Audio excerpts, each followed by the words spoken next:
Sans même devoir lui parler, il sait ce qui ne va pas.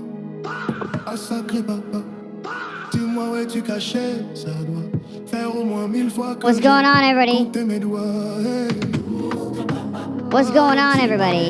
I hope everyone's having a fantastic evening, afternoon, pre-noon, no matter where you are in the world. I'm Hasan Piker, and this is HasanAbi broadcast coming to you live from a very special location.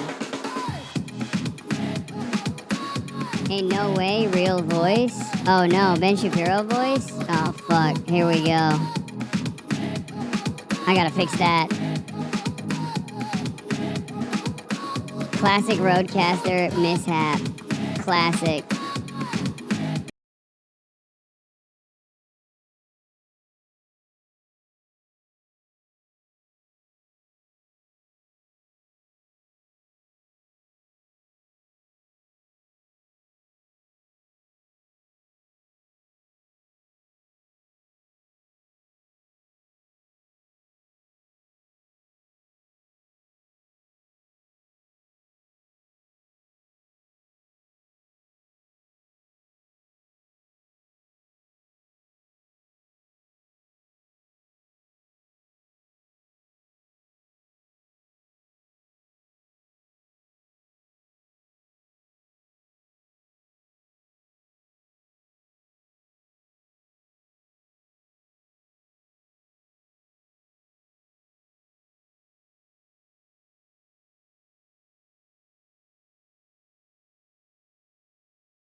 I'm in Havana. Yesterday, I ended the broadcast after a half day Hossie 3-hour broadcast, and you were like, "What's going on? 3 hours? I mean, that's not what I paid for. What the hell, Leonte?" And the situation is, uh, hold on, let me check to see if we're still cooking. Nope. Okay, there's gonna be some cuts. It's gonna get patchy every now and then. All right, so I did a 3-hour broadcast. I flew to Miami. Okay. I flew to Miami. And then after I flew to Miami, I woke up. I went to sleep. It was spring break. Miami is the most cursed place on the planet, by the way, especially during spring break. Oh my God. Absolutely abysmal vibes. Flew to Miami real quick. And then I did not watch the Lakers in Miami. I went to bed, woke up super early, and we got on a plane and we flew to.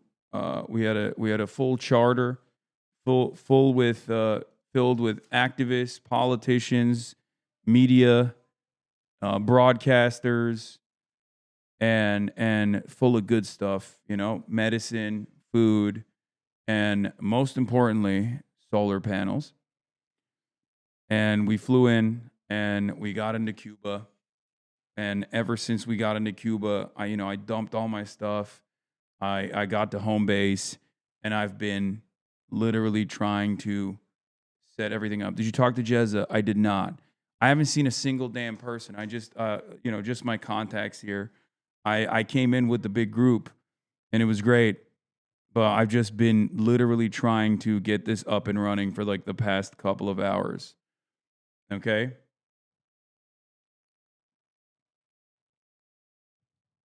And you can see it in my face right here. I'm a wet, hot mess. Okay. It's hot as hell out here.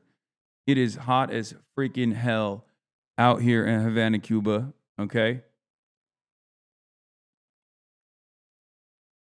And we're gonna be talking to some real Cubans. We're gonna be roaming around. I have a bunch of interviews that are ready to go, ready to rip. But obviously the internet is like not the most reliable out here. So this is the most stable. This is the most stable it'll be. And that's it. That's the situation. Oh my God, my hair is out of control. Bro, you look like a corpse. How are you that white? I think the color is a little crazy on this camera today. I don't know why. But yeah, I've made it. Made it to Havana, Cuba.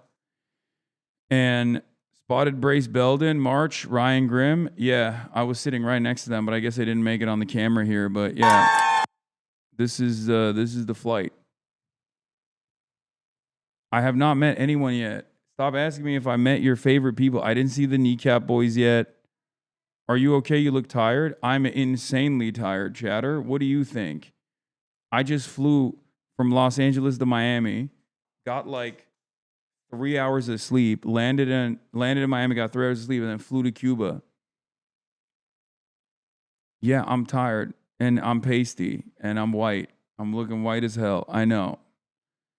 But yeah, we have some very cool interviews and stuff lined up, which will be off the stream. Unfortunately, most of the interviews will be off the stream because it's like very difficult to. One, it's very difficult to get around. It's not as bad as like you would think, but it's still obviously a bit of a pain to get around. And also on top of that, there's severe limitations here. The energy grid is currently stable, luckily, but as you guys know, the energy grid was taken out for like 24 hours. So, but first things first, Cubans, the fucking best people, okay? So kind, so welcoming, just the best. Just the absolute best people. Oh my Lord. Okay? Anyway, but yeah, we worked hard and we were able to set up a goddamn stream, Not in Miami. Oh, dude, it's the reversal. Actually, literally like the exact opposite. Like all the good Cubans stayed here, and most of the ones that are crazy just like flew up there. I swear to God. I had a really funny experience with that. It's like we get in the car. March and I were about to discuss our plans of going to Cuba. Hold on. It's gonna get better in a second. Calma. Calma. It's a little bit laggy. Okay, it's back. All right, so March and I were about to discuss. We get into Uber last night. March and I are about to discuss that we're gonna be flying to Cuba, like talking about plans, right? And I was like, March, don't say anything, because I noticed that the dude in the car was a Miami Cuban. I was like, don't, like, I literally went, don't say anything. And then I just asked him. I was like, where are you from? And he's like, oh, Cuba. And I was like, okay. And I just asked him about, like, what his feelings are about what's going on. March actually spat some Spanish at him. Okay. And let me tell you, okay. He said, Donald Trump needs to finish the job. That's what he said. That was the first guy. And this is like, I guess this was March's first real interaction with like a Miami Cuban. You know what I mean? This was his first ever interaction with a real Miami Cuban, like a real ass Miami Cuban, right? So he was like kind of shocked. And I know what the stream Fs look like, Megaphonics. I'm monitoring it. I'm monitoring the situation, and I'm monitoring the stream as well. So March had not experienced that at all. So that was like his first ever inclination. And the guy had no family here. They were all in Miami, right? So like, obviously he was the classic, like, bomb it all, like God sorted out type guy. And then this morning we had another conversation, but this guy was actually so on Trump. And he was still like, oh, the government is like stealing everything. It's bad, blah, blah, blah. Communism is bad. But he was a little bit more open-minded because I was able to like talk to him about the embargo, right?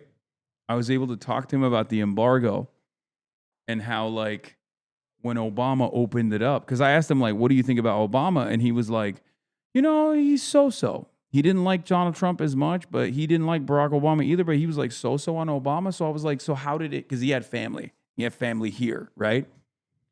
So I was like, how did it work out for you and your family? Like, was it a little bit easier when, was it a little bit easier when Obama was opening it up? It was a little bit of sanctions relief. And he actually admitted that, it was, things were better. Like, in his mind, I feel like there's this, it's a very strange predicament. It's a very strange situation. Because, like, in his mind, he understands, like, his experiences, his family's experiences, he understands that sanctions relief was good. But he still thinks there has to be sanctions, or some Miami Cubans will say there's no embargo, there's no sanctions anyway. That's a lie too. But deep down inside, he kind of gets it. He just cannot comprehend. Like, he doesn't put two and two together where I'm like, okay, well, shouldn't that be the direction that we move in, right? Instead of what Trump is doing, right? And it's the strangest predicament I have ever been a part of, where people just, they have this very weird attitude about it. They have this very weird attitude about it. On the one hand, they understand what their families' lives looked like or felt like when there was a little bit of sanctions relief, and like they could send money with ease to their families. You know what I mean? Like, it's just such a strange cognitive dissonance to experience in real time. But, I gave a couple interviews at the airport and stuff, and then we flew in, and I dumped my bags, and I'm here. I'm literally, I was setting this up, trying to make sure that, trying to make sure that I can do a full-blown stream for you guys from friggin' Havana, Cuba, God damn, this is loud. But yeah, super proud of you for doing this trip. I mean, it's incredible. It's incredible. The Cubans are incredible. Is it just two-sided, Castro or Batista, or do anything Miami Cuban understand it was bad before the revolution? It depends on who you're talking to. If they literally worked, if their grandparents had like sugar plantations or like sugar factories, right? Like they obviously think it was fucking sweet when Batista was in charge, or even before Batista, right? Because like Cuba's political problems historically didn't even begin with just Batista. It's been an ongoing issue. That's why the revolutionaries will say Cuba was not a republic in 1901, right? Because when Cuba gained independence, it actually didn't gain independence. It gained independence from Spain, but it didn't actually gain independence because it was still locked in with the United States of America. That's where Guantanamo Bay comes from, for example. So like, for a lot of people that don't know the history of Cuba, they had a lot of racial issues as well. Cuba is like much more diverse than the United States of America is. Like the Afro-Latino population here is around 50-50. The white Spanish colonial rulers actually wanted to keep it like 60-40 to the best of their ability, right? So there's a lot of colorism as well. Well, not anymore, but like there was a lot of colorism in Cuba in its history. There was like, protest movements specifically with Black Cubans that wanted to get the same, to get the same amenities and the same rights that like white Cubans were getting.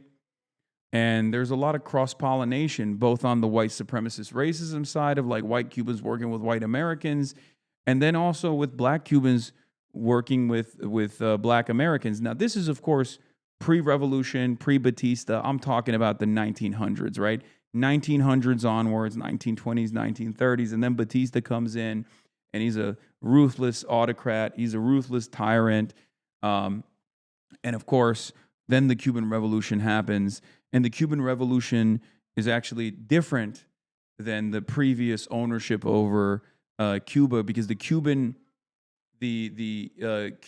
pseudo republic, if you want to call it that, pre-revolutionary Cuba, was mixed as well. But the pre-revolutionary pseudo republic of Cuba was there was a constitutional amendment that made it so that America could militarily invade it, and oftentimes did at the behest of the ruling class. So this is post-revolutionary Cuba, an agrarian, national, social revolution before it became a socialist, communist revolution. This revolution actually did away and gave Cubans full autonomy. And equal rights and representation. Now, of course, maybe not for the gays initially, but that's obviously been patched. But my point is like pre-communist revolution Cuba was still a vassal, an island, maybe not as directly considered a territory like Puerto Rico, but something in between, right? Whereas revolutionary Cuba, post-communist revolution, is a truly independent country, which is the reason why I'm bringing up all of this, is because these financial entanglements that Americans have with Cuba, the assets that they owned, whether it was the banking system or the sugar plantations, or even the deep ties that the casinos and the tourism industry had here with American corporate benefactors, has existed for long before, has existed for a very long time. It actually was a big part of the reason why this revolution took place to begin with. These people were not being adequately represented. Their needs were not being represented. There was prostitution, child prostitution. There was widespread illiteracy. The countryside didn't have... what do you get me? March got me... We don't got Red Bull here. What is this? XL energy drink. Yeah. March got me an energy drink. XL energy drink. Hi, chat. No, I'm Mauricio now. Mauricio. Yeah. Bro, he's been spitting, by the way. He just fucking stays spitting. Okay? Why'd you take the the brand off. Oh, okay. Oh my God, this is my first bottle of water in Cuba. I have been parched.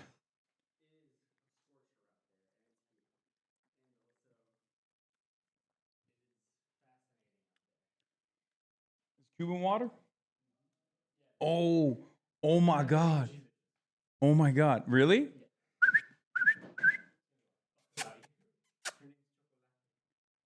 That's crazy. He just walked in. She just walked in, monitored the situation, and fucked off. Yeah. Okay, that was cool. There's a little puppy in here, but she barked at March quite a bit, so I don't know.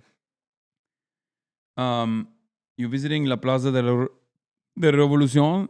Sure. I'll be visiting everything. You got to do the Cuban coffee, my guy. Shit is so damn fire, brother. Okay. We don't have we have very limited options here in terms of like movement. Okay, so I'm locked in here. I'm locked in here. I was giving you guys the history and the background and why when you meet a white Cuban sometimes in the United States of America, especially, they have a very different attitude overall about the country and its governance and its sovereignty than the Cubans living in Cuba. It just goes in and out a little bit, but it's fine. It is what it is, especially when it gets like windy. But all right, I'm about to try this. Cuban separatists spearheaded independence from Spain on the basis of racism, specifically anti-black racism, comprised of mostly white Spaniards and landowners. Separatists wanted freedom from the Spanish crown because they wanted less slaves on the island and hated the potential for more Africans being brought to the island and outnumbering white Spaniards. Yeah, the other interesting side of it, though, is that some of the Spanish that they were basically shipping in order to keep the island white were literally anarchists. So, and they were trade unionists. So basically what ended up happening is like a big part of the initial communist movement and the formation still has that white identity associated with it as well. Obviously, of course, like the racial component still very much existed, but like ironically enough, some of the whites that they brought from Spain literally were the trade unionists and the anarchists that were like, yeah, we got to do fucking union strike. We got to do strikes. We got to do demonstrations.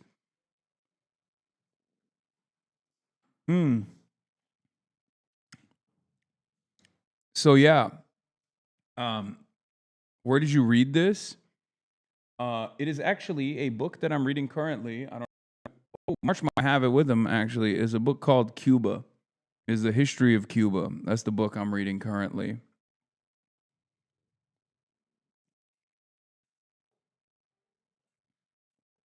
But yeah, this is good.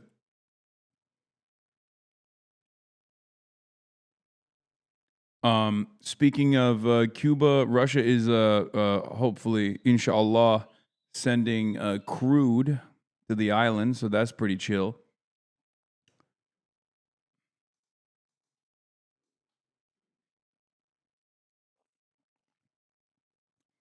Ada Ferrera's Cuba and American History, that might be the book. I mean, I can go look at it. But the weather is brilliant. The weather is beautiful. The island is sick. The vibes are fucking incredible. These people are unimaginably resilient. It totally makes sense. When you come here, you're like, oh, I get it. Like, yeah, there's issues with the energy grid. Food doesn't keep. No refrigeration, right? But then also at the same time, these guys are chillers. All right, they're fucking chillers, dude.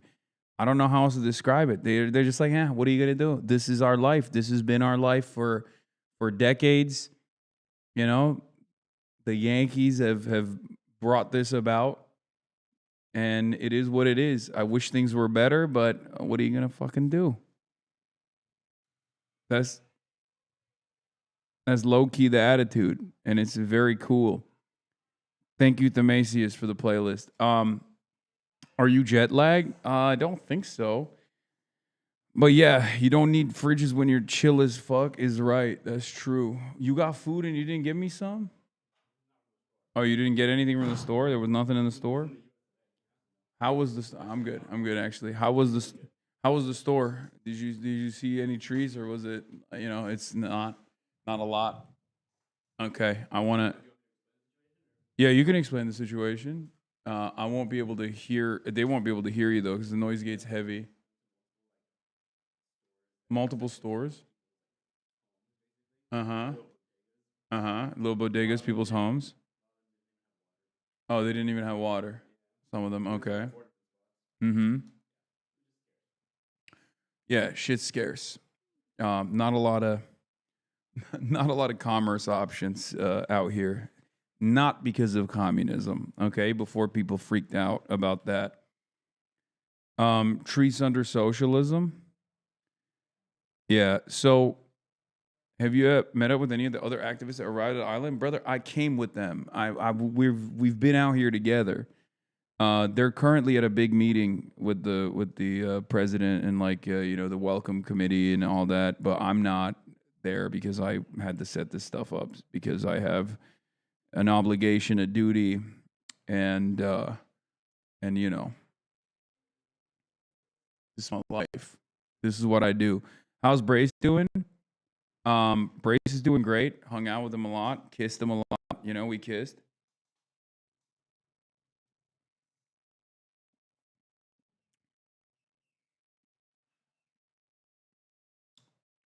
A little bit of cut there. A little not great. Little break off there, but it's all good. We're gonna get better. Internet's gonna get better. Lesbian lighting. Okay, yeah. How was Medea Benjamin? Yes, I met my queen, Medea Benjamin. She was brilliant. She was wonderful. She's the queen. Bro, streamers at a meeting the Cuban president. Yeah, don't worry about it. Don't worry about it. I got some stuff going on. I got some stuff dialed in. Okay, calm down.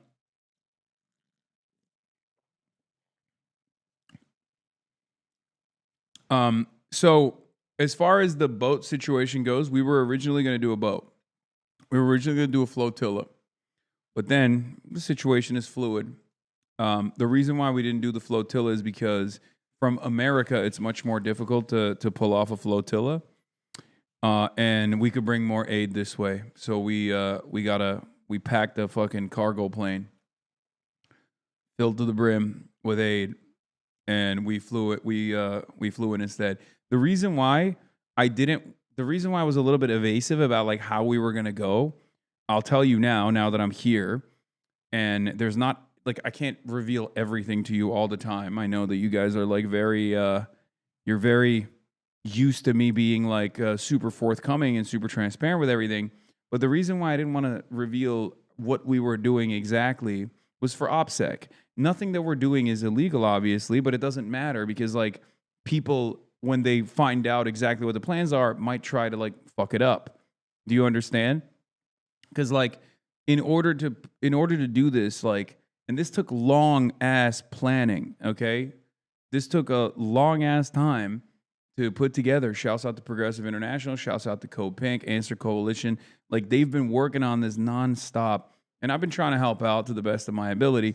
But like, you know, when like we had to keep certain things under wraps. Like you can't just like deliver humanitarian aid to Cuba without getting approval clearance from the American government, mind you, because you could go to Cuba right now. Remember, you could come to Cuba right now. You could fly to Cuba right now and have a wonderful time. It's just that obviously there's limitations to what you can and can't do, born out of the American government's ridiculous restrictions, right? But if we were just like out and out talking about what we're talking about our plans, I was worried that someone might actually interfere, right? Does that make sense? Do you understand? But yeah. Bye-bye. Have a beautiful time. It is beautiful. It is one of the most beautiful places. It is one of the most beautiful places I've ever been to in my whole life, straight up. Don't you think? It's like, it's literally, it is straight up. Cuba relies on tourism for a major part of the economy, right? I have awkward white American feels going there while we're trying to kill them. Brother, yes, you come here, okay? It doesn't matter. These guys will fucking welcome you with open arms.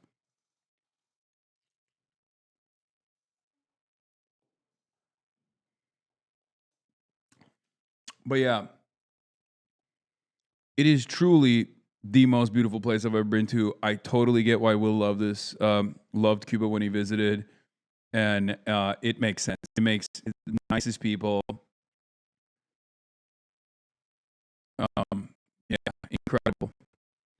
My favorite food that I ate in Cuba, ropa vieja, pineapple and plantain chips. Please try ropa vieja if you have the chance. Okay, will do. All right, let me blast off real quick. Do we have a blast off meme or no? Yeah, live from Havana, Cuba, monitoring the situation, www.twitch.tv. HasanAbi. Blast off meme if you need one. Okay.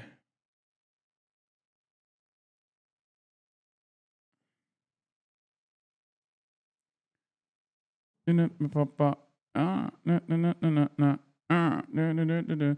the internet when it's working is better than my internet in Los Angeles, like low key.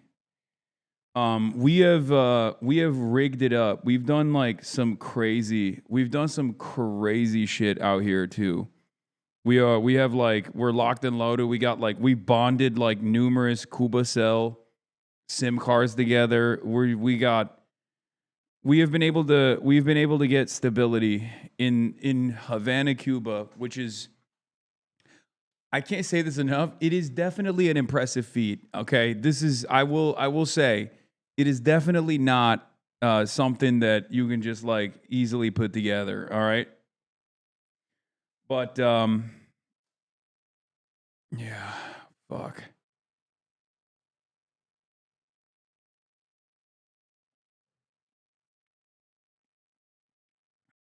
Blast off submission. What is this? Okay, I already. It's too late. I already blasted off. Did you meet Jezza? Not yet. I'm gonna actually text my friends right now.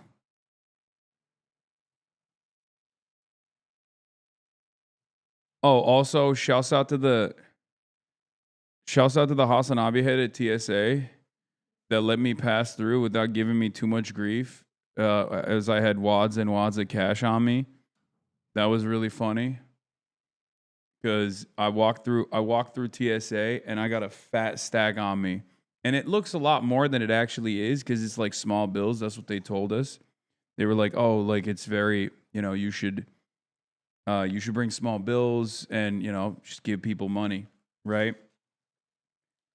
So I came in with this shit, okay? And it looks a lot more than it actually is, okay? So basically what ended up happening is, what? Yeah, I walked in with a brick. It's not actually a brick. It's not actually a brick. Don't worry. But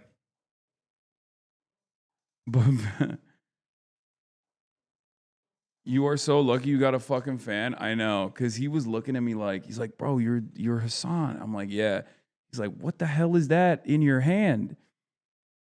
Is that just a brick? What the fuck? And I was like, yeah, well, I'm going to Cuba and they're all small dollars. Don't worry, it's nothing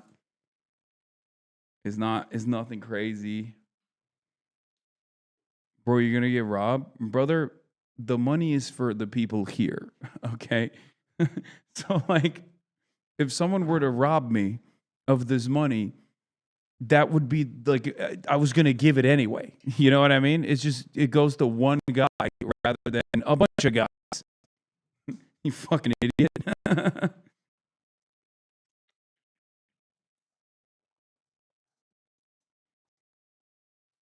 Also, there's no guns here. Anyway.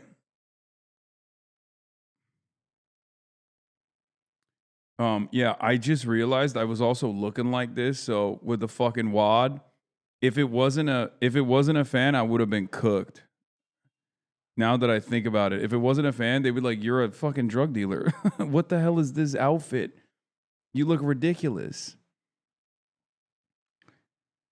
In any case, I should do a quick text here. You look CIA? Yeah, it's fine.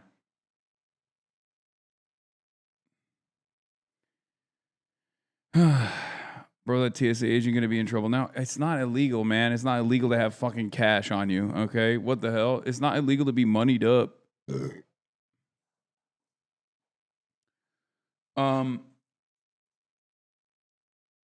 Americans not thinking everywhere else Detroit 80s challenge, impossible difficulty. Yeah. So yeah, we blasted off, by the way. I'm live, I'm alive, let the people know. Okay, we blasted off. I'm in Havana, Cuba.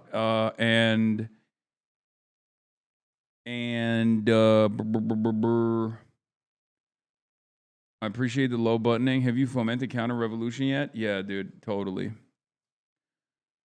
Bro, dude.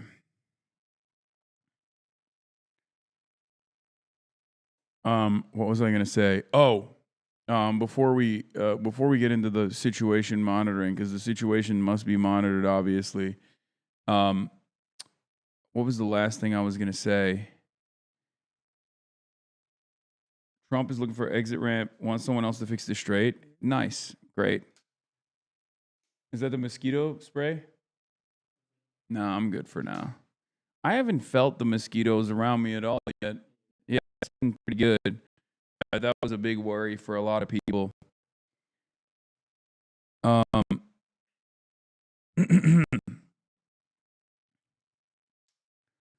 We're gonna monitor in a second. We're gonna monitor super fucking hard in a second. I also need to monitor my DMs real quick and my messages. The other issue is like when you're not in like a hardwired internet area, you're kind of cooked. Do you have a charger for the phone? Oh shit! What are you at? I'm at 30. Well, I have a. If you have a cable, I can plug this to a.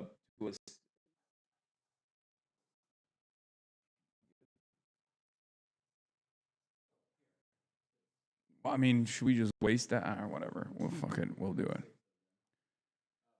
True. No, I don't have a cable on me.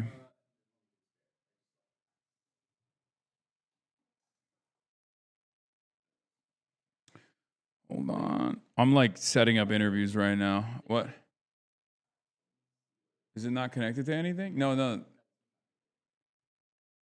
Wait, what is that?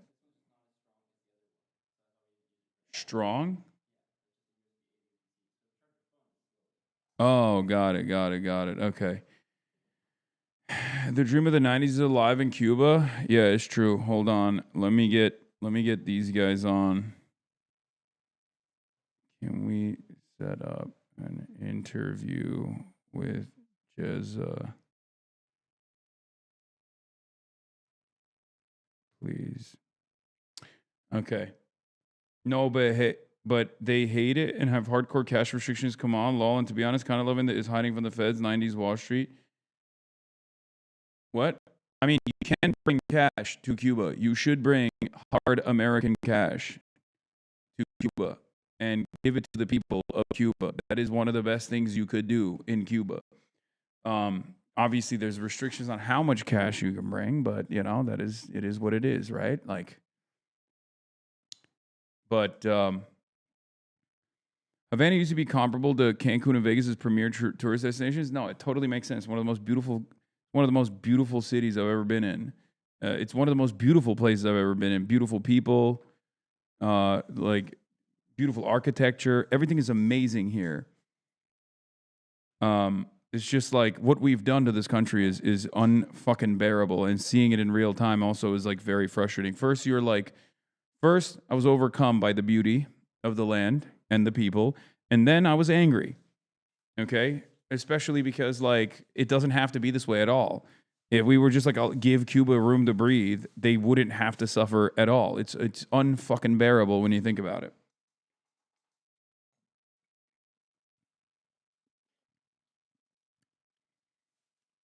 But yeah.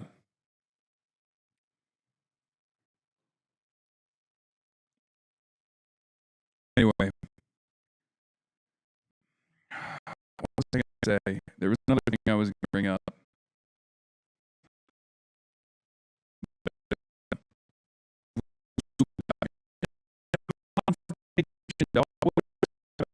do interviews. Like, my job, my goal while I'm out here is to conduct as many interviews with like regular Cubans as possible. I'm going to be talking to. Okay, is it back? Is it still gone? Is it still busted? Yeah. It periodically goes in and out. My job out here is to talk to regular Cubans about their struggles, about how they live, their resilience. And my job is to talk to some of the most brilliant people you've ever actually encountered. Like, I'm going to be interviewing a doctor on the Alzheimer's and dementia treatments that they've developed here that are cutting edge. Okay. I'm going to be talking to another doctor about like the energy complications and the grid complications in terms of like conducting surgeries and whatnot. I'm going to be talking to some Palestinian students that are in medical school out here that came from Gaza, if I'm not mistaken. Like, there's Palestinians in Cuba right now going to medical school. Like, medicine is the number one thing, okay? If the Iranians are all fucking STEM lords, Cubans are all medicine lords, okay? It's literally not Skypea. What's the One Piece country that's all doctors? Their biotech is insane. Okay, they are goated on biotech. They're goated on fucking medicine. It's totally insane.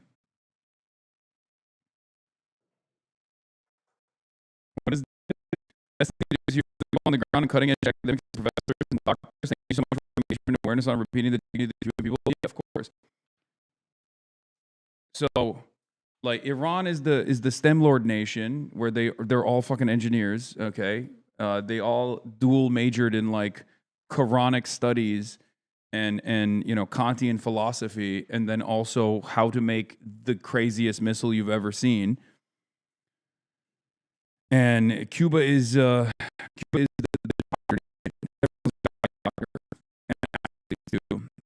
it's great doctors. So. Bro, I actually thought you were flotillaing to Cuba. What the hell, first class streamer? Yeah, bro. That's what we were gonna do initially. Oh, Drum Island, thank you. Okay, it's effing quite a bit. It's effing more frequently now. Oh, bro, this is delicious, by the way. Where is this from? XL energy drink? Like, where is it made? It's made in Lexington Avenue in New York. Is this just Red Bull, but reskinned Red Bull? I haven't had a real full strength Red Bull in years, so that's probably what it is.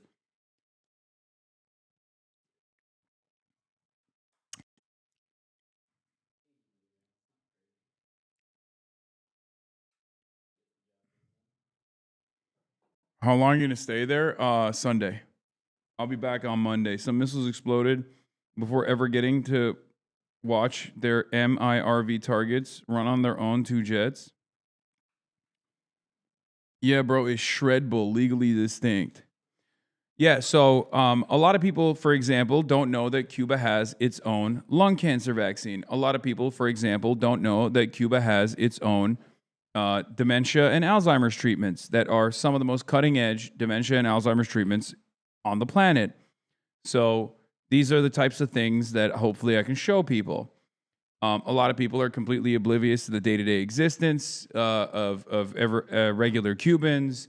They have like insane opinions because unfortunately the only thing that you hear about Cuba is from Miami Cubans that are incredibly fucking reactionary and will routinely throw, if they have any family members here on the island, routinely throw them under the fucking bus and actively have designed this world where the Cuban government's communism is the reason why the island is poor, and not because, and the mismanagement, and not because we have strangled the fucking island. The largest imperial superpower on the planet has strangled this goddamn island that's 90 miles off the coastline of, once again, the hegemonic superpower for 60 years, right? And even longer before then. We have dominated this island for far longer than even the Cuban Revolution. The Cuban Revolution was the first instance where Cuba was able to develop sovereignty and dignity. and we've never stopped punishing them for it. And it is unfucking bearable, and it's incredibly stupid. It is one of the cruelest things that we've done, and it's totally on autopilot. And yet, so many people just hear how the conditions look like on the ground, where they're like, Cubans don't have access to running water, they don't have clean water, they don't have any electricity. And it's like no one asked the question how we got here. And when they do ask that question, people say, "Oh, it's because of communism."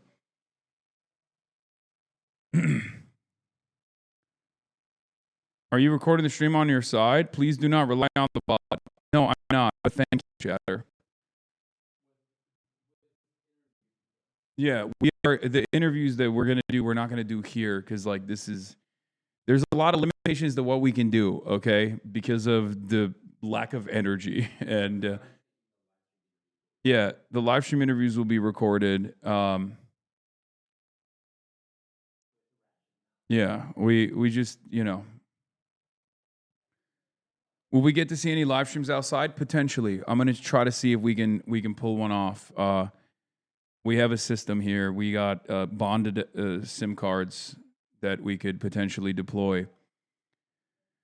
They don't have internet in Cuba. That's why. Yeah, no, exactly. The Cuban government is scary. They've they've shut down the internet. It's like that's not the case. One of the as far as the conversations I've had here so far, like people say this is one of the most responsive, most humane governments out there, which is precisely the reason why America wants to fucking dominate it. It's disgusting. Same argument about financial problems in Iran.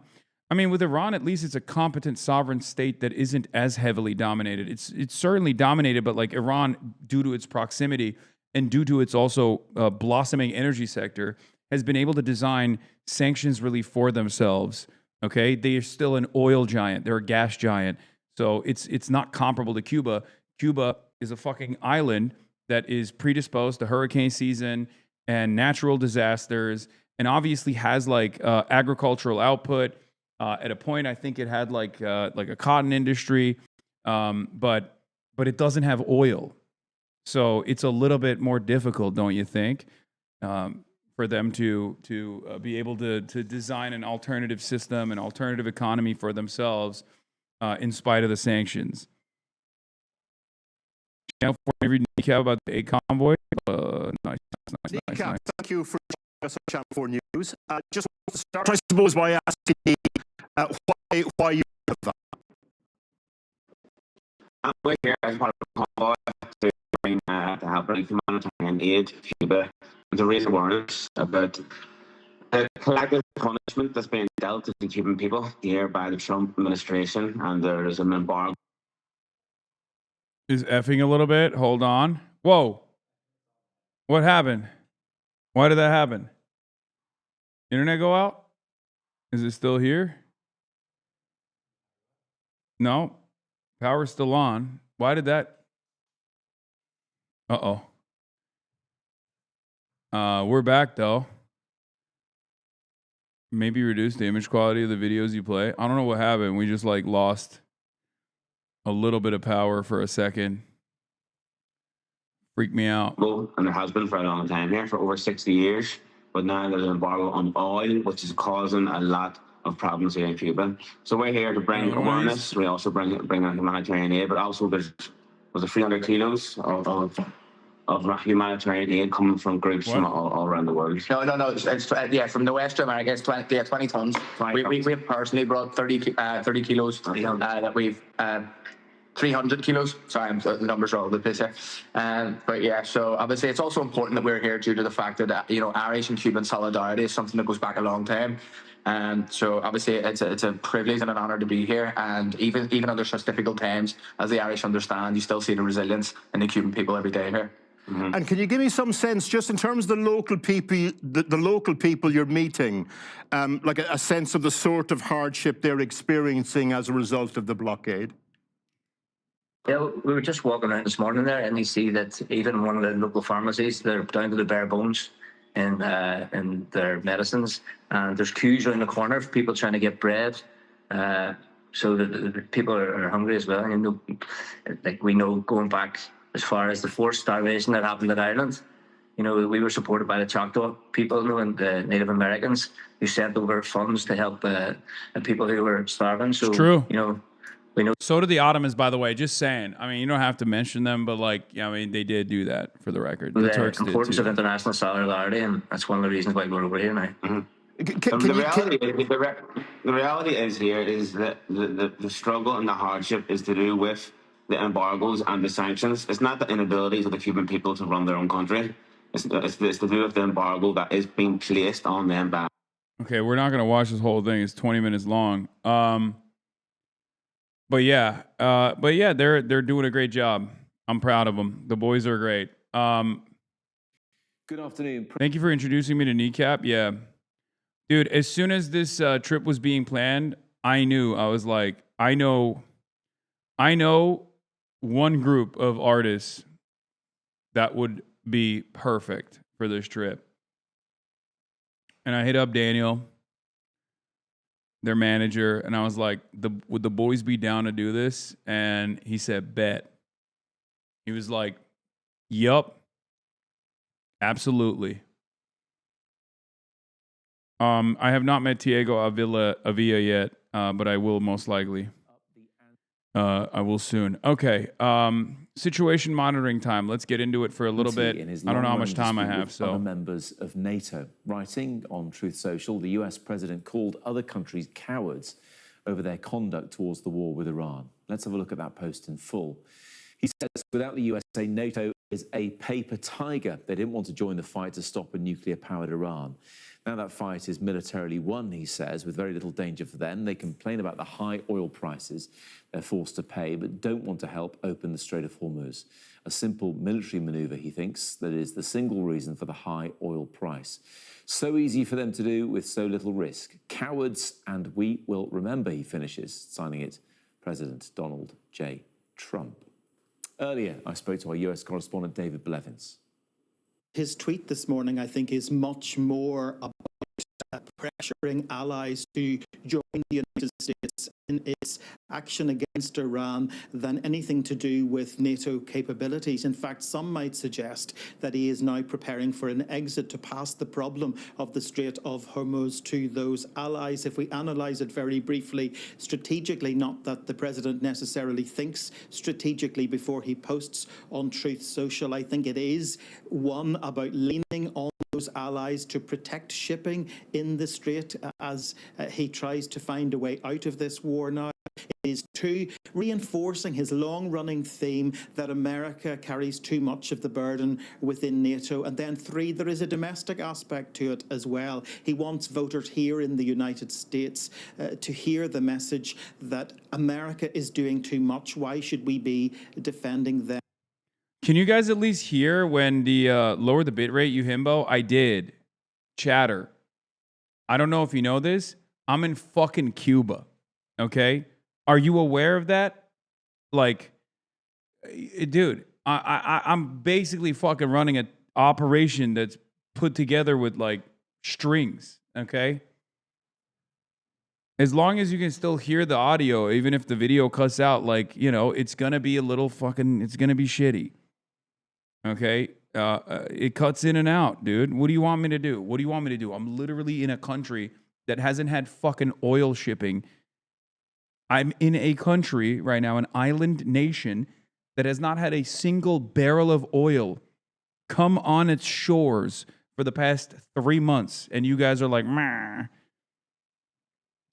Yeah, everything falls apart at times, okay? You live in the United States of America in the lap of luxury and your internet cuts out. Like, what the fuck what are you talking about? Not even a comparison. As you say, in the last few minutes, he's been presenting the Commander-in-Chief Trophy to the Navy Academy, who have won the annual round-robin competition between the three colleges, Army, Navy and Air Force. And the President did speak very briefly about Iran. Let's just listen to that. I want to begin by just saying we're doing extremely well in Iran.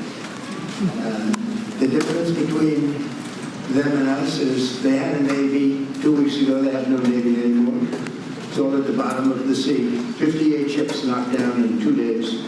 that we have the greatest Navy anywhere in the world. It's not even close. So, but we are doing really well. We're not going to let them have nuclear weapons, because if they had them, they'd use them, and we're not going to let that happen. Should have been done a long time ago by other presidents.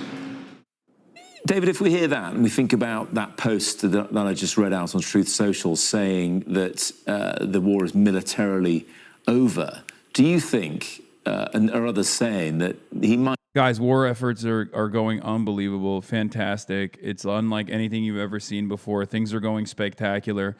Trump on opening the Strait of Hormuz, you need a lot of help.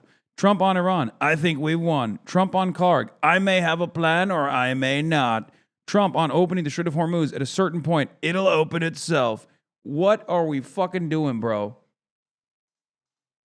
I mean, he is literally, dude, buy war bonds now? That's so funny, because it would be the equivalent of like, buy war bonds or don't, it doesn't matter. Like, that's the communication coming out of the admin right now.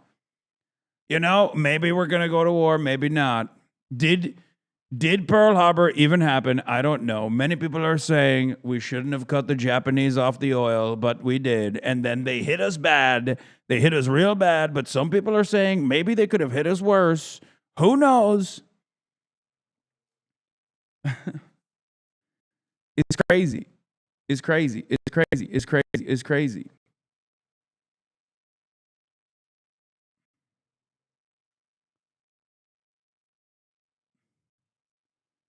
He's weaving in war. Respect the art, man. I think he should stop weaving. He should stop bobbing. He should stop weaving. He should stop doing the things that he's doing, honestly.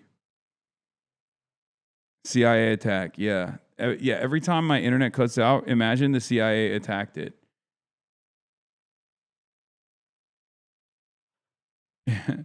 Go directly to the bank right now and ask them for your money. They won't give it to you, but the people working there could use the laugh.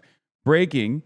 S&P 500 officially posts its lowest close of 2026, erasing $3.2 trillion in market cap. $3.2 trillion in market cap since the Iran war began.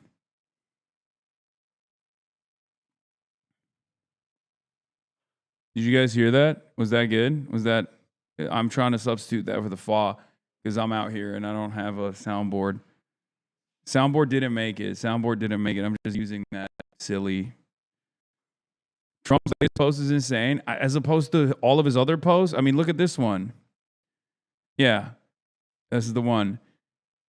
We are no longer obliterating Iran's missile stockpile. It's degrading it. It's no longer ensuring Iran does not obtain a nuclear weapon. It's not letting them get close. He doesn't even mention the Axis and continues hinting that he doesn't want to deal with Hormuz.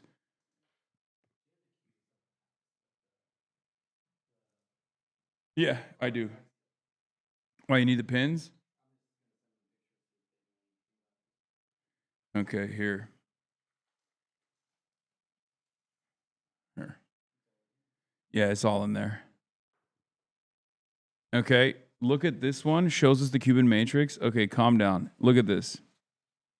You have robbed the Cuban people of a soundboard by not bringing it. I know, it's very counter-revolutionary of me, but... Israeli media. Breaking. The Islamic Resistance Hezbollah brigades in Iraq will resume strikes on the U.S. enemy embassy in Baghdad starting today. The truce has ended. The enemy breached it. Israeli media says, Reservist Major General Nimrod Schaefer, former head of planning division and former director general of the Israel Aerospace Industries. We have entered a war of attrition with Iran as a result of a mistaken perception that the regime in Iran would collapse if it was hit hard. Oh my God. Every other day, it is literally the same. Every other day, they just go, we fought Iran, and oh shit, Iran had hands. It's like, how many days? 20 days. 20 days. 20 days. And every single day, they're like, you know, we didn't think it was going to be like this.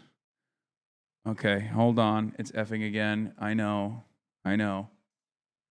It's effing, and it's back. It's no longer effing. Wait, it's live. Ingest is live. Oh, because okay. Okay.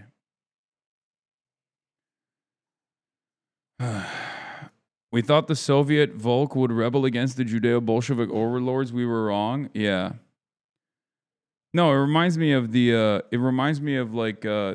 initial Nazi assessment that there would be like 200 Russian tanks, and by the first month of the campaign they had encountered 400 Russian tanks thus far. It's like that. They're like, "Oh, we thought they had toy airplanes that they could just like drop a couple missiles, not a big deal." And then they're like, "Oh shit, they actually have unlimited missiles. Oh my god, the missile strikes are never ending. Oh my god, this war of attrition is actually turning in Iran's favor and totally against our best interests, because now we are running out of Tamir interceptors. We are getting very close to meeting our objectives. We consider winding down our great military effort in the Middle East with respect to the terror regime of Iran." Bro, every time I try to read Trump, it Fs. What the hell? Every time. Every time. Okay, it's back. Every time I try to read Trump, it Fs. Okay. CIA. Not today, CIA. Middle East with the terrorist regime in Iran, completely degrading Iranian missile capability, launchers, and everything else pertaining to them. Destroying Iran's defense industrial base, eliminating their Navy and Air Force, including anti-aircraft weaponry. You didn't do that, though, because yesterday they blew up a fucking F-35. Never allowing Iran to even get close to nuclear capability, okay?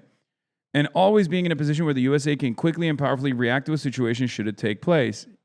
Wrong on all of those accounts.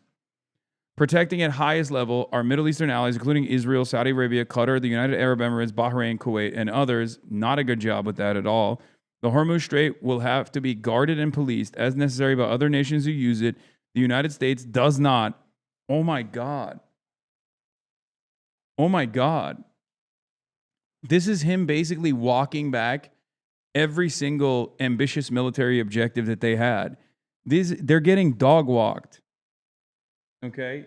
It's so funny that they're getting absolutely shellacked. It's belt to ass. It's belt to ass for American empire. And the fact that the most narcissistic man on the planet, okay, effing again. Hold on.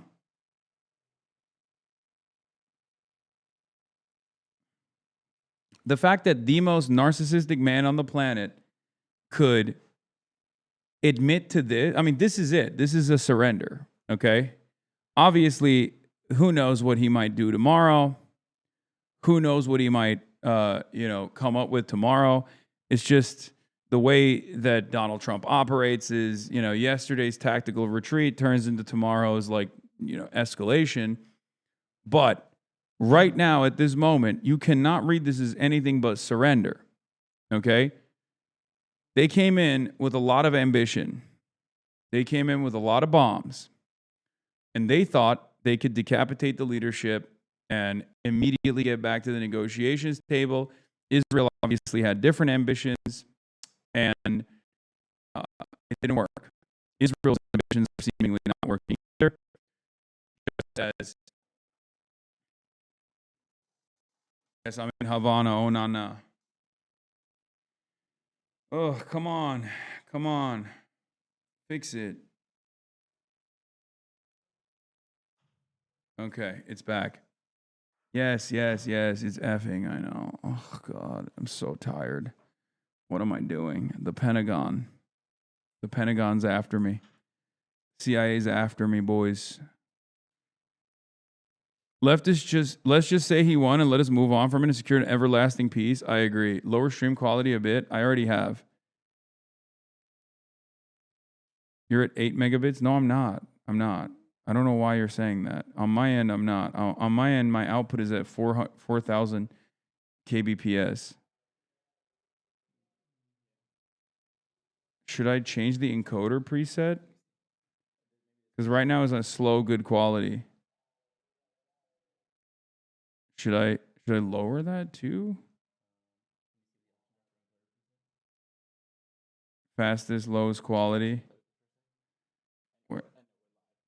Wait, what? No, I mean, sure. You can't change the output mode. That's the only thing you change is the bit rate.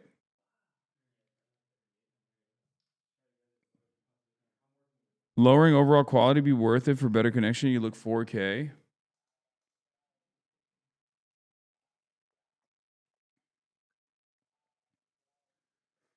Don't get Havana syndrome.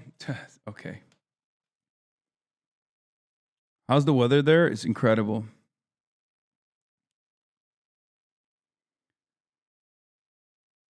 So, anyway, where were we? Oh, we were talking about the military objectives. Like, this is as close to a total defeat and surrender as you're going to get with Donald Trump, because he's never going to be like, we got defeated, right? He's an asshole. That's not how things work. And that's not how anything works, and that's not how Trump works. So obviously him spelling that they are moving in the direction of winding down the war effort is a good thing. We should all collectively decide to say, Donald Trump, you did it. You beat the shit out of Iran. You are so incredible. Thank you, sir. I think that's what we should do. We should just all keep telling him how good he did and how he doesn't even need to fight Iran anymore.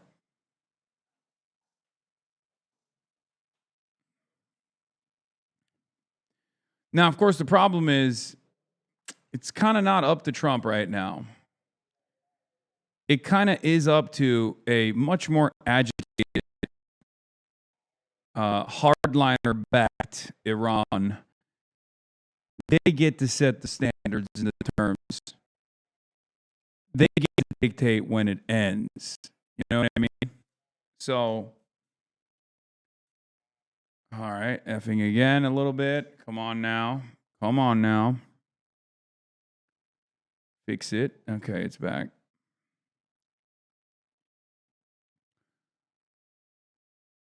So Iran gets to dictate when this ends. So we don't know. We don't know if Donald Trump, if Iran will let Donald Trump take the off-ramp.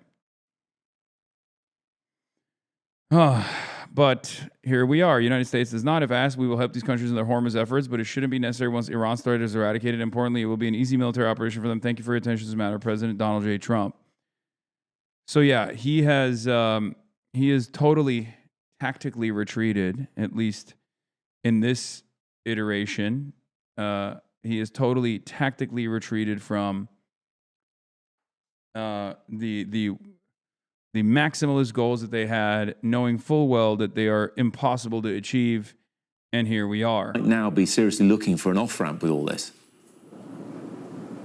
Well, that is definitely one of the possibilities, that he thinks it's time for America's allies to take over the challenges. Certainly, he continues to play them down from a US perspective, saying his enemies have been obliterated, a word we're hearing a lot, that they are weeks ahead of schedule. Interestingly, also yesterday, when he was asked if the United States was preparing to put boots on the ground, he said no, terrible. Then qualified it by adding, if I was, I wouldn't tell you. Now, that's reminiscent of a comment he made on this very day 3 weeks ago when he was asked, is the United States about to start bombing Iran? And he said no, but if we were, I wouldn't tell you. In terms of that post online, though, this morning, the reality is, yes, America accounts for 60 to 70% of NATO's defence spending, but NATO is not powerless because it includes the militaries of the UK, France, Germany and Turkey, among many others. CNN has learned that the U.S. military is sending thousands of additional Marines and sailors to the Middle East.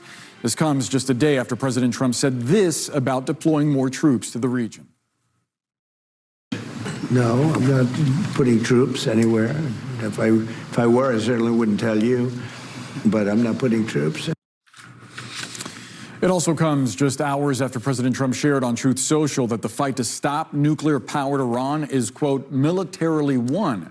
CNN national security reporter Haley Britsky joins us now. Haley, what's the latest? What are you learning? Yeah, so this is why I said today he says, we've accomplished all of our goals. It's over. We won. And then tomorrow he's like, we're deploying 10,000 more troops, you know? And here is Araghchi, Sayed Abbas Araghchi, foreign minister of Iran, also pointing this out. Americans haven't forgotten how, even as hundreds of U.S. soldiers were dying in Vietnam, And the outcome was already clear. General William Westmoreland was flown home to reassure everyone that the war was going well and that the U.S. was, in air quotes, winning. The media haven't forgotten either. Those briefings full of fantasy from the front lines became infamous as the 5 o'clock follies. Fast forward to today, same script, different stage. Exit steps up, and the message is still detached from reality. U.S. government says one thing, reality says another.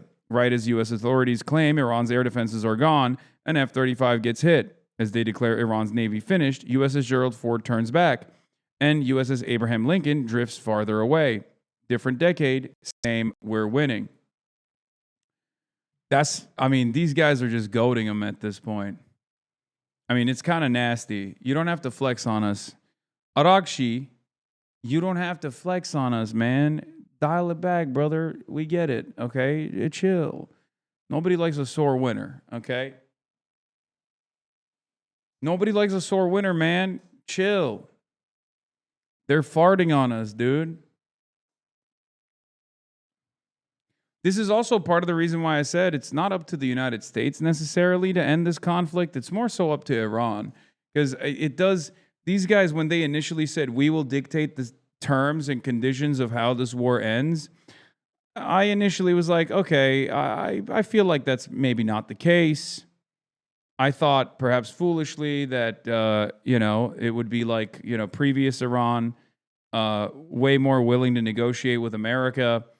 But I think they're not going to stop until they have sufficiently caused deterrence, sufficiently caused military deterrence, sufficiently caused economic collapse. Put the fear of God into the capital-owning masters of Donald Trump. Because at the end of the day, Donald Trump is led by certain forces, mostly the forces of capital. So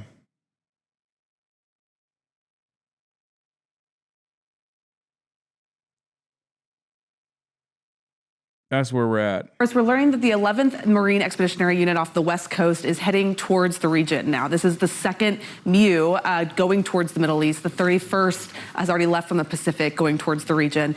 We don't quite know when it'll get there, of course, what exactly it will do. We're still asking if it will stay in the region, if the military will have 2 of these Marine Rapid Response Forces there. Certainly, it raises questions about boots on the ground options, as that's the first thing people think of when they think of these MEUs. But these units are really kind of the Swiss Army knives of the Marines and of the military. They can provide aviation logistics support. So they provide commanders a lot of options. A lot we still don't know about this deployment, but it certainly provides a lot of options to Admiral Bradley Cooper of CENTCOM. It also raises questions about how long this engagement might go. We heard President Trump say it would be a matter of weeks. Now there are questions about whether this is going to be prolonged. That's right. We still don't know how long this is going to go. We hear Secretary of Defense Pete Hegseth saying it could be 4 weeks, it could be 5 weeks, it could be 3 weeks. Obviously, we're nearing the 4th week point at this point. But they keep saying, we keep hearing from these senior officials that, as we just heard from the president, this is essentially won, that the conflict is, there's fewer targets to hit. But still, the Strait of Hormuz is effectively closed. We just saw yesterday an F-35, U.S. F-35 had to make an emergency landing after sources say it was believed to be hit by Iranian fire. So there's certainly a lot still happening. That's such a funny way to describe the event, by the way. How's the island? Michael from Taiwan. It's beautiful. It's one of the most beautiful places I've ever been to in my entire life. Straight up. Undoubtedly might be one of the most beautiful places on the planet. Bar none. Anyway, as far as this incident, as far as this F-35 thing goes, this is a major blow. This is a major blow to $2 trillion R&D equipment, a piece of technology that's supposed to showcase American air superiority, a piece of technology that's supposed to showcase American dominance, and yet it was taken out by some kind of surface-to-air missile system that the Iranians very clearly, not even from a fixed position, Iranians very clearly rolled out. And it is a major, major blow to American air superiority. It means that the last-gen fighter jets that they have are totally beatable. Bro, they are sending the USS Boxer and USS Tripoli. We are invading 100%. They don't break those guys out unless it's happening. Yeah, this will also be devastating for America, for the record. Any sort of additional military incursion of this sort will unironically be devastating for the United States of America, because I don't think these guys understand. Iran also has a significant upper hand in terms of fighting against boots on the ground military warfare. Like, this is the very same topographical advantage that they have, being a fucking mountainous fortress, is going to be doubly relevant when considering the logistics of invading a country that size, invading a country with that many people, especially trained fighters. Iran has a standing military. Iran has the Basij militias. Iran has the IRGC. It's not Afghanistan 2.0. It's so much worse. People think it's going to be Afghanistan 2.0. The Taliban did not have any, like, they had manpads or stingrays, right? But they didn't have the same tools that the Iranian government has. The Taliban would not be able to successfully hold the Strait of Hormuz. You understand? I wouldn't even say, I mean, it's kind of like Vietnam, I guess. It's closer to Vietnam than it is to Afghanistan. But even then, it's not, I mean, I guess Vietnam had a lot of like foreign aid as well. You know, the USSR was there helping out quite a bit.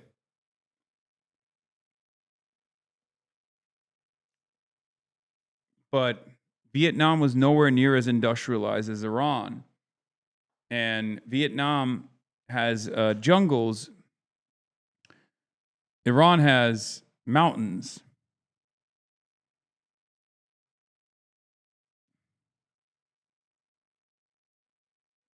Vietnam got aid from Sweden. Rare social democracy win. That's goated. It's just not...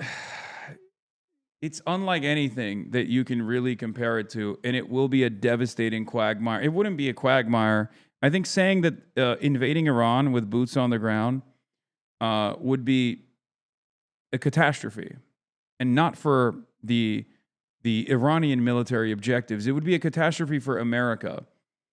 I mean, of course, it would be catastrophic for a regular Iranian society, but it would be I think it would be a devastating defeat, perhaps even faster than Vietnam.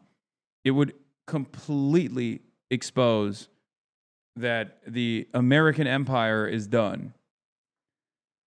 I obviously don't want that to happen, mostly because I obviously don't want that to happen, mostly because I don't want fucking unnecessary deaths and destruction. But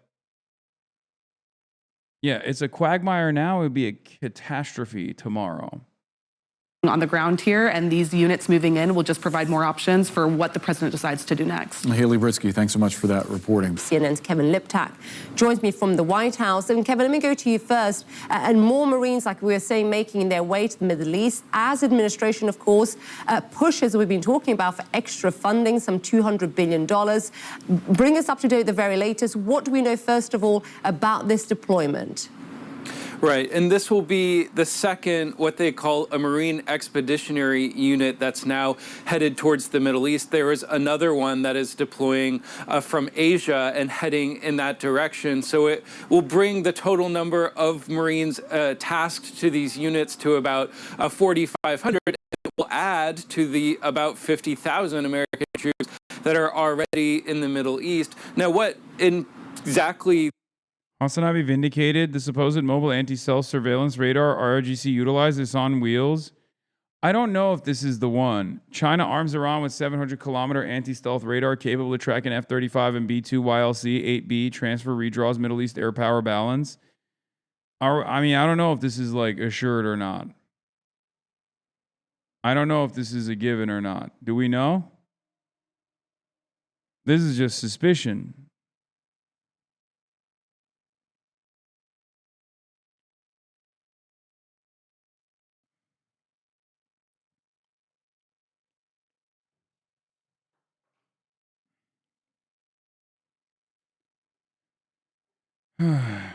Especially because this is not the type of mobile. This is not exactly the type of gear that Iran likes to use. I mean, they have stuff like this, but I feel like this would be, I mean, this is a real bitch to lug around. You know what I mean? Like when you look at Iranian defenses, when you look at Iranian anti-air systems, like they're literally put on the back of fucking K trucks. Okay? Like they have to be unimaginably mobile. This thing would get fucking ethered. This is a sitting duck. Like there are American drones that are loitering. You have. I don't think that this is what they utilize. I think this is something that they would. Suddenly, everyone's a war analyst expert. I mean, yeah, I'm not. I'm just thinking about like what Iran utilizes usually. Much.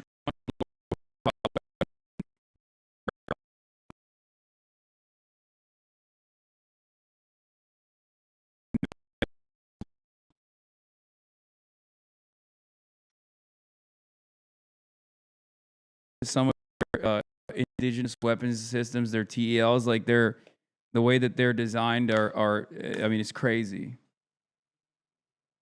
Is it effing?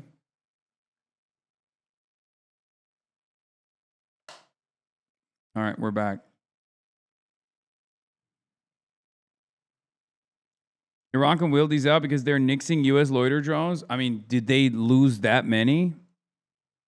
That'd be crazy. These Marines will be tasked with, it's not clear. And it comes, of course, as the president does seem to be weighing whether to order a ground operation inside Iran, whether it's to secure Karg Island, that very critical area that the administration thinks would put pressure on the Iranian regime, or to go into Iran to try and retrieve some of the highly enriched nuclear material that is buried far underground. That is certainly something.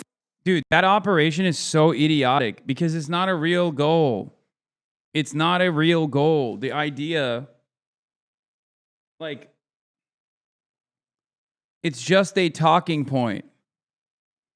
It's just a talking point. It's not a real military objective to like to diminish Iran's like nuclear enrichment capabilities or take out their enriched uranium.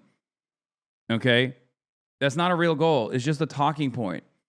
So for them to throw potentially thousands of Marines in the fucking kill chamber, in the kill box, specifically to be like, no, it's actually not regime change. We just want the nuclear arsenal to be diminished or whatever when they don't have one. And they have in the past effectively, through diplomacy, stopped Iran's nuclear ambitions, no matter how hard of a limit that existed on those nuclear ambitions anyway. The fact that they would like send troops potentially to do like a Isfahan extraction mission, because the complex nature of a mission like this requires you to not have just like special forces. You need to be able to control the area and have air superiority for an extended period of time. Jesus Christ. Hold on. It's again now.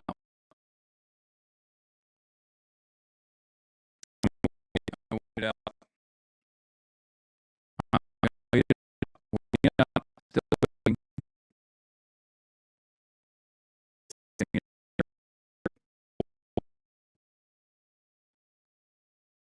Worse. Hold. I love Israel. I love the state of Israel. I love the CIA. CIA has done nothing wrong, and Israel has done nothing wrong ever. And Israel's the greatest nation. Oh my God, it's back. It's back. Israel's the greatest nation on earth is what I said, and immediately is back. We're back. Okay, that's a cool trick for you guys.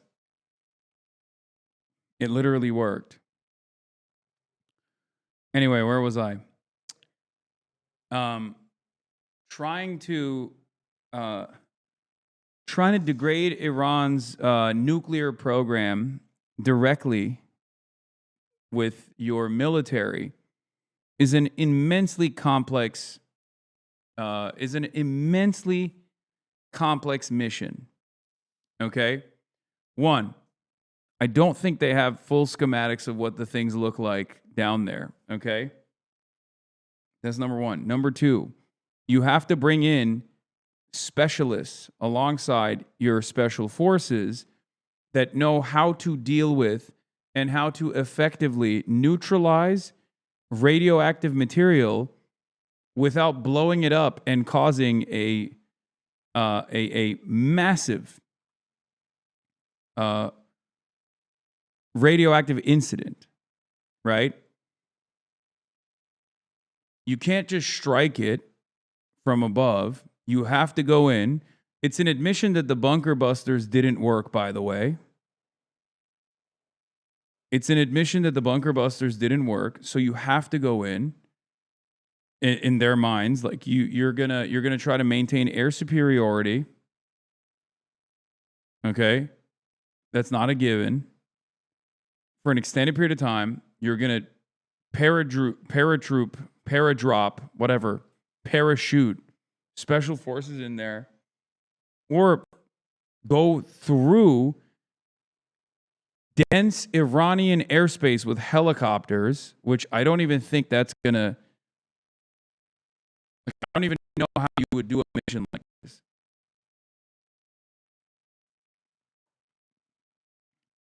Because I don't think you can just like.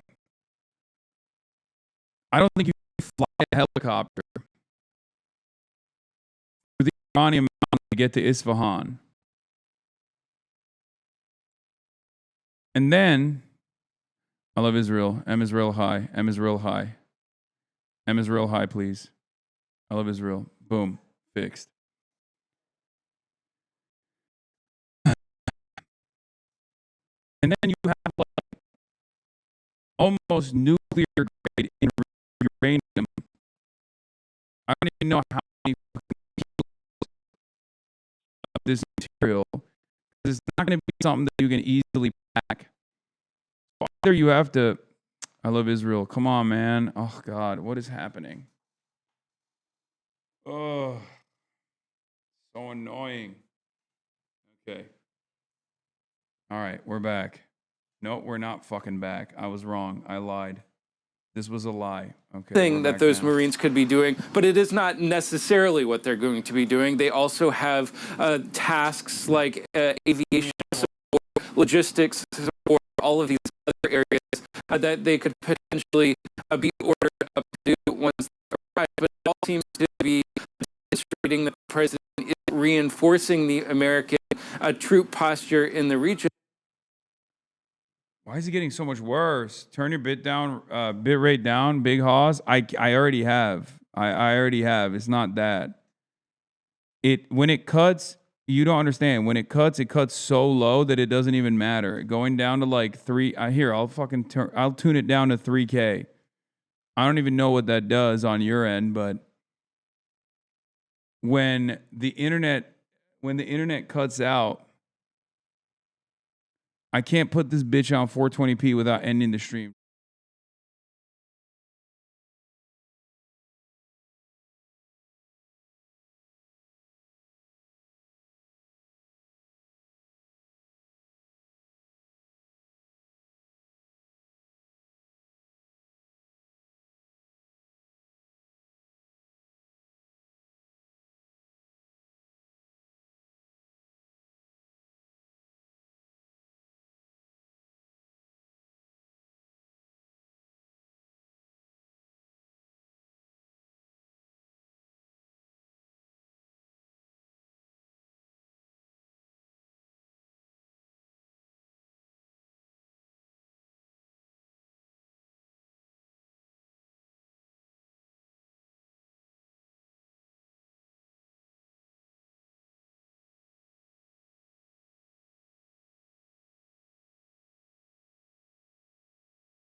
Oh, all right. No, I mean, okay. I changed the quality, I think.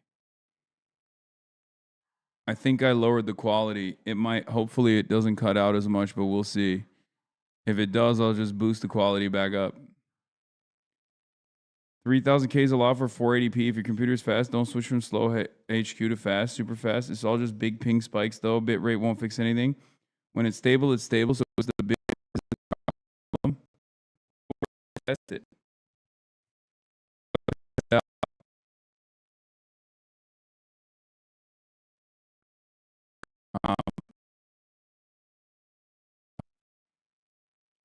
It fucking crashed instantly.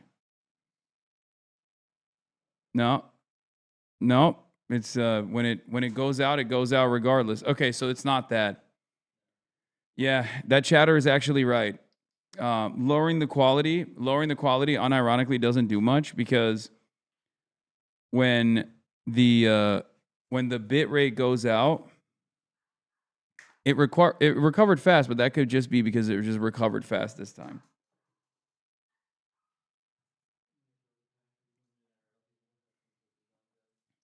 Okay. Maybe it's other people on the network? No. Let's see. If you were Irish speed, this wouldn't be happening. Brother, we're in Cuba. As this war grinds on, we're about to enter the fourth week of this conflict. The president and other administration officials have said that it could last between 4 and 6 weeks. So we are, in about a week's time, nearing the window when, according to the administration's own estimates, it could be winding. Change FPS to 30. That was my biggest help. Should I do that? Okay, I'm going to do one more BRB chat, one more BRB screen, and flip it to 30 seconds. Okay.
Down, but certainly this decision to send these troops into the region suggests that it may not be ending anytime quickly.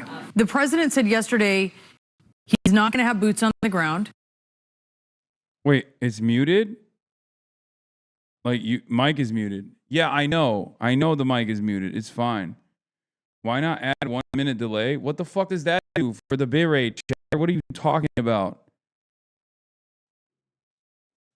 Yeah, I know the mic was muted. Y'all are crazy. He also said that he would not tell the media if he was going to do that. Do you think that we'll end up seeing American military on the ground in Iran, including special operations forces? It's still busted. Well, first of all, I would never take that option off the table. And that's always been my recommendation from the Trump administration to the Biden administration. Don't take that option off the table. You never know what's going to happen, and you want to have that flexibility. With regard to that, I've commented before that I think, some type of large-scale operation into the internal part of Iran, going after a nuclear site to secure enrichment material, would be very complicated, very risky, and would be a very difficult mission. Now, something short of that, where you're trying to seize Karg Island as a leverage point against the Iranians, more doable. It would require more Marines than we have now, or a broader set of service members. But I would never take that option off the table. And you mentioned special operations forces. Look, we use them for various means. It could be a a type of raid, or it could be to train militia inside the country. So again, I think that is a tool that every president should retain. Do you think that's what the administration is doing with these more warships and Marines heading to the area? What does that signal to you? I would certainly tee up options for the president. I think the job of the Secretary of Defense, of the Chairman of the Joint Chiefs of Staff, is to give the president options, and the more the better, the more room he can have to make a decision with regard to which way. Here's an option he should be giving the president. Don't do this. Okay? If I'm the Joint Chief of Staff, I'm saying to the president, Mr. President, we're fucked. It's FUBAR. It's not going well. They're dug in. They've literally very clearly designed their entire manufacturing base to withstand endless aerial bombing campaigns. It's done. It's not happening. It's not working. We need to fucking pull out. We need to find a manageable solution.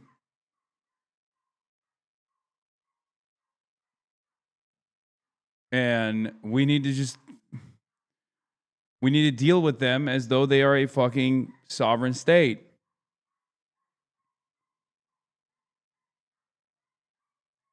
That's it. Saudi Arabia getting directly involved? The fuck are they going to do? Scoop. Saudi Arabia gives U.S. expanded access to bases and airspace for war on Iran. UAE Foreign Minister told Marco Rubio Abu Dhabi is ready for a war to last 9 months. Okay, so they just want Iran to like nuke their refineries. That's what it is. Attitude has shifted towards supporting the U.S. war as a way to punish Iran for strikes thread.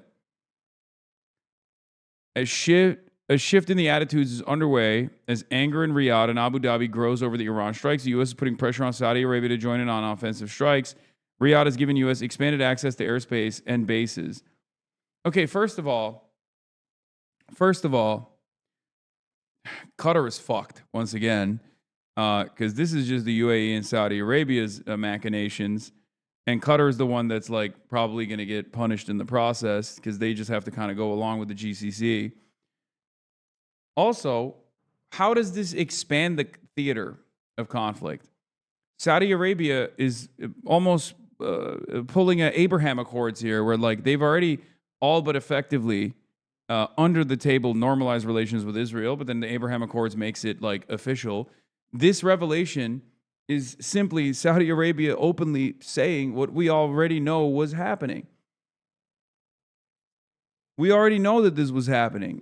Of course, that's the reason why Iran has been striking the Saudi bases, the American bases in Saudi Arabia. So it's not necessarily a shift in the landscape, in the field of battle. Iran has already been peppering American strato tankers on Saudi bases. The F-35 that fell, or was, it wasn't officially downed, but like had a real complication, seemingly crash landed or emergency landed somewhere on Saudi soil. The Saudis have already been giving everything to the Americans. So what difference does this fucking make, Are you drinking fluids and liquids now? Yes, I'm liquid. I'm liquid snake the way I'm out here. I don't understand what kind of like tangible difference this might make. Is this Saudi Arabia just being like, all right, whatever, fuck it. Yeah, we've been helping and now we're openly helping.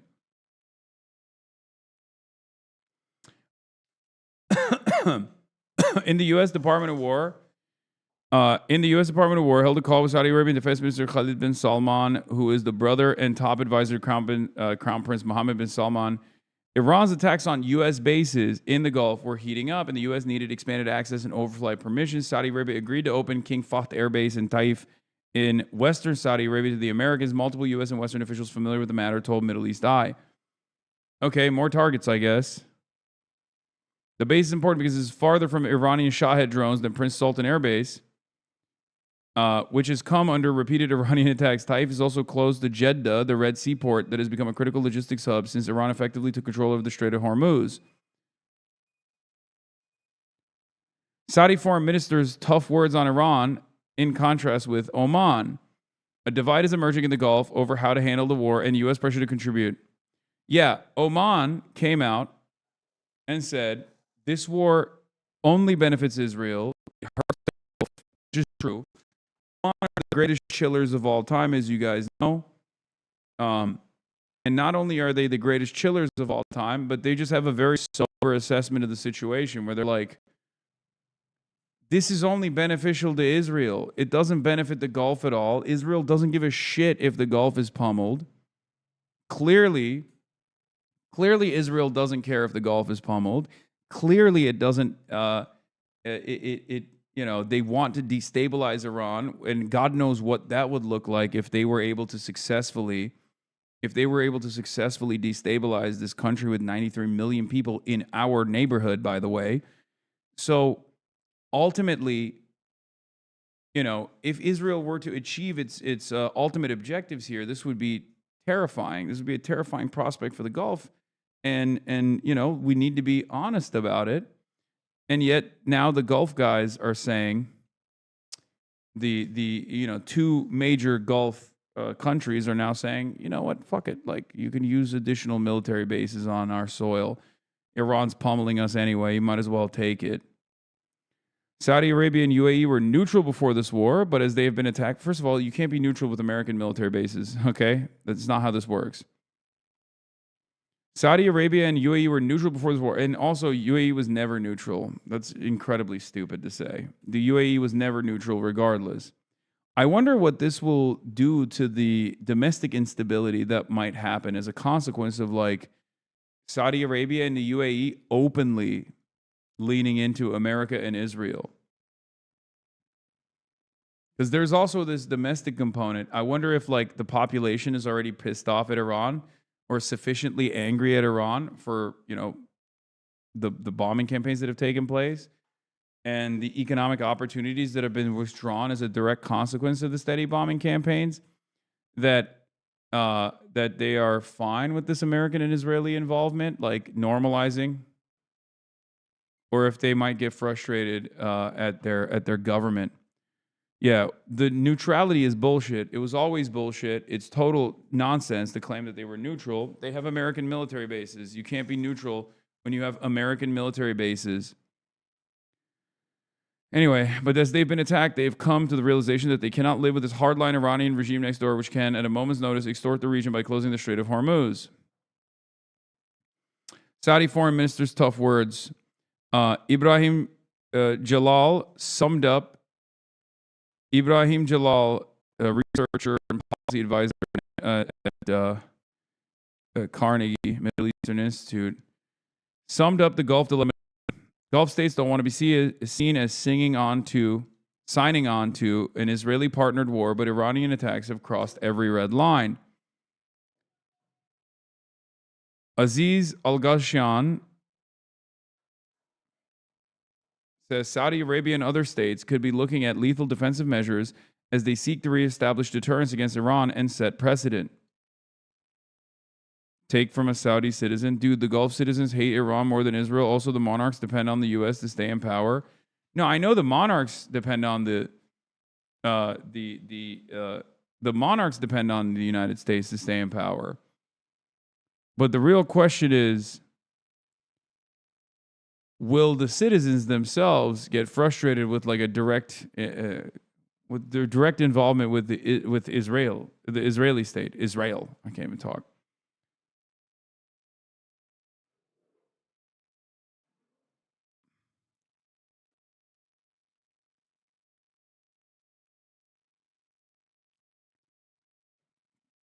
Aziz Al-Ghashan told me that Saudi Arabia and other states could be looking at lethal defensive measures. They seek to reestablish deterrence against Iran and set precedent. For me, the precedent could be made in the Strait of Hormuz.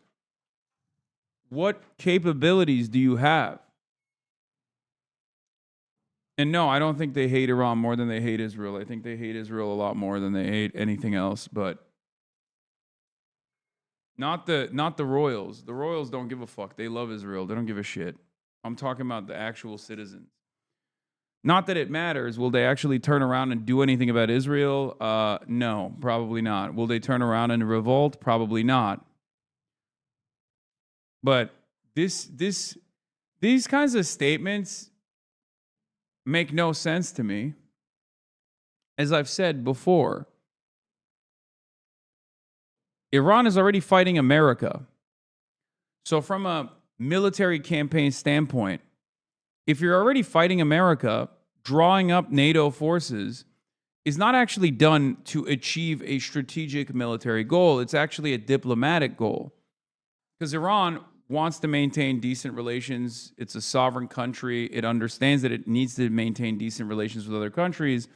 And through its command over the Strait of Hormuz, what Iran is trying to establish is bilateral treaties and negotiate with like European partners directly, and maybe even forcibly decouple European partners from America because they all have their own capital owners that have their own profit-centered interests. And therefore, if they believe that Iran is not going anywhere, then they would rather deal with Iran and never allow the Strait of Hormuz and the travel through the Strait of Hormuz to be impeded ever again. So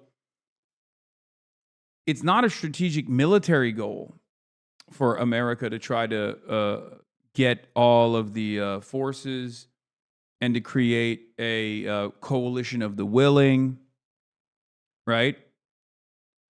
It's not. Because if Iran is already fighting America, it's already fighting NATO. Additional like French naval assets are not going to change that dynamic at all from a military perspective. But additional French pressure to show that Iran is against the entirety of the Western world, for example, with no allies on their side. You know, all the regional actors are against Iran. Iran is a bad country. No one wants to deal with Iran. Like that is a bad look for Iran. It actually takes away from their goals here. But like a hawkish attitude, scared me. A hawkish attitude from the Gulf states doesn't change the military might of the forces that you're drawing from. Not even a little bit. A hawkish attitude even from France or Italy or England would not necessarily change the military strategy here for Iran at all. It would change the diplomatic strategy, right? Because Iran obviously is here to stay or wants to remain, and a part of that means that they're going to have to deal with these countries down the line.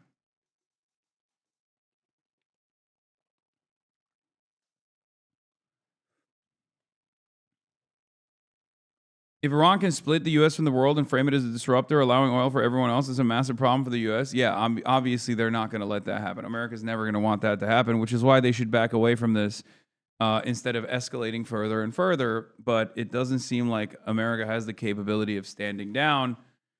They just don't have that. They don't have that that power. Iran's response to the UAE after this came out was the IRGC issued an evacuation warning for Ras Al Khaimah in the north of the United Arab Emirates, telling residents to immediately evacuate the city, stating that the area will be targeted in the near future due to its use in strikes against Iran.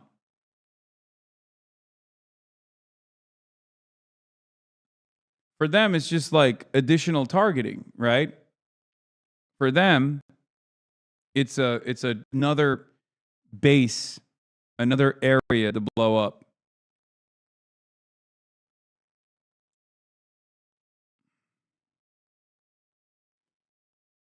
What is this? The Wall Street Journal started getting the memo on why Iran is the regional hegemon as long as it controls the Hormuz weapon.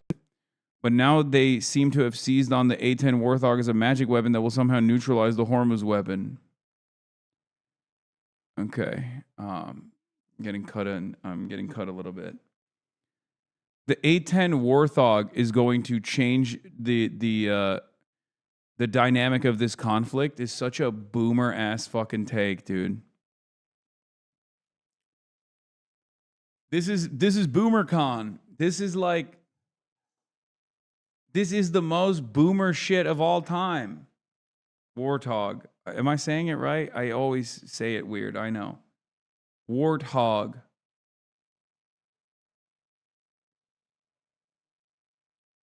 Oh, dude, wait till the A-10s come in, dude. Brrr. Oh, A-10 is such an angry being. Warthog. Warthog. Warthog. Oh, the A-10 Warthog. It's so angry. Oh, you must feed it. You must feed it. It goes brrr. It's like, dude, have you ever considered that American engineers were so crazy where they basically decided to put a Gatling gun that shoots artillery and surface-to-air missiles, air-to-surface missiles on a fucking plane, dude? It's just like machine guns. They go brrr. It's like fucking eating. It's the same principle behind the CRAM, like losing your mind at the CRAM, and you're like, it's the best. Oh, it's so sick. And you watch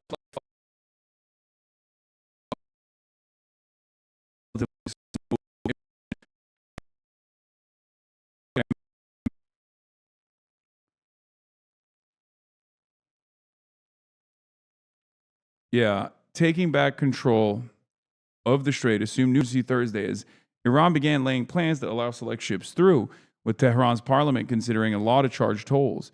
It raised the prospect that Iran could leverage its positions to make deals with nations that need oil, gas, and other commodities produced in the Persian Gulf region. In practice, this creates a form of coerced interdependence.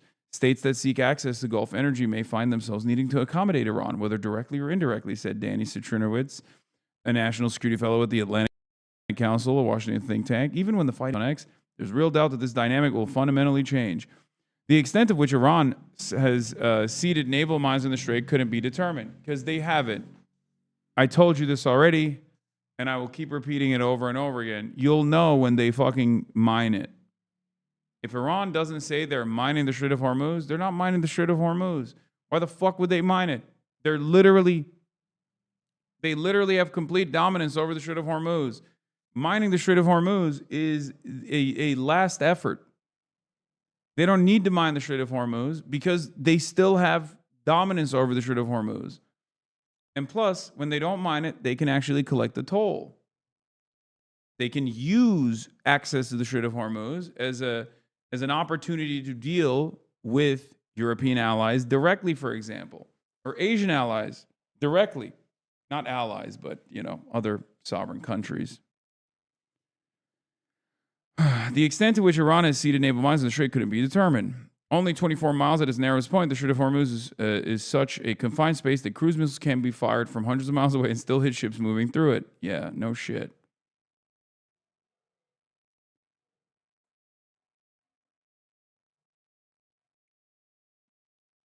You are in the New York Times crossword puzzle today? Yeah, I heard that. Here, we'll take a brief aside here. And I will get my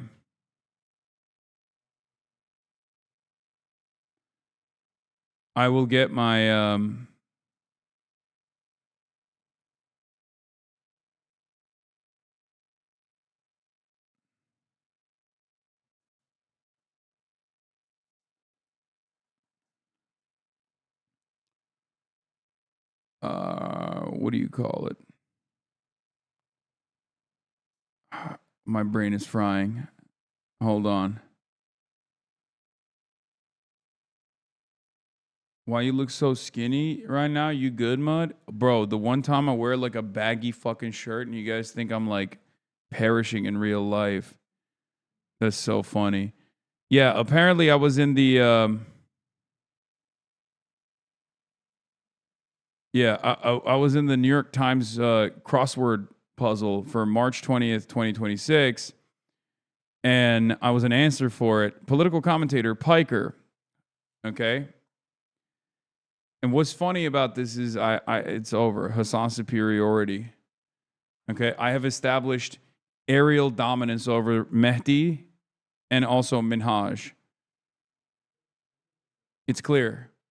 It's clear that I have been able to effectively win the war of attrition against Hasan's Mehdi and Minhaj.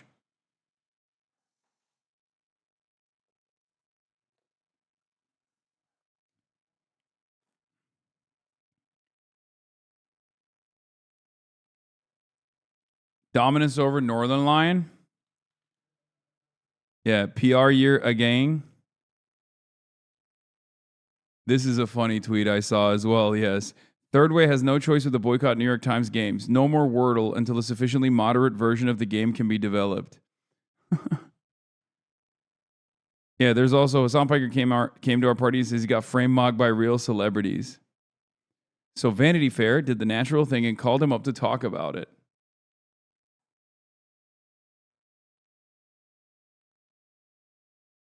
Boomers are Googling you now. Asmongold demands a solution to deal with migrants in America and offers help ICE brutalize families. These parasite migrants have an infection. What the fuck? You mock Northern Lion. The crossword must have been way more than 20K. Yeah, it's 40K.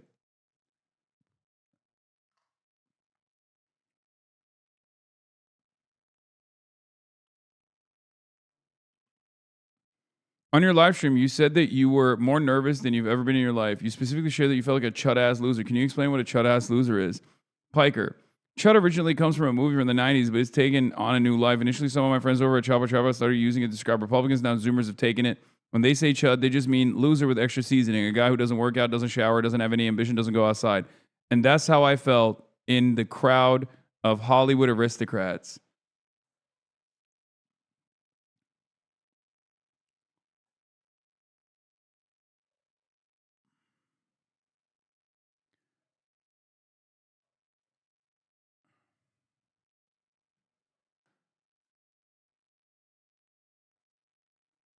Yeah. I'm going to tweet this thing. Hold on.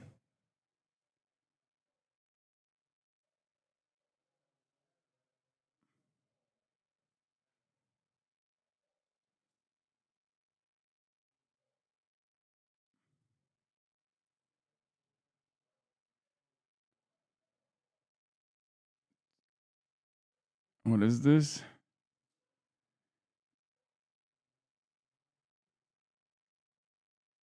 I'm not going to say what I tweeted because I don't want Twitch to ban me. But I just quote retweeted Asmongold and said, I've been banned for much less than this, you know?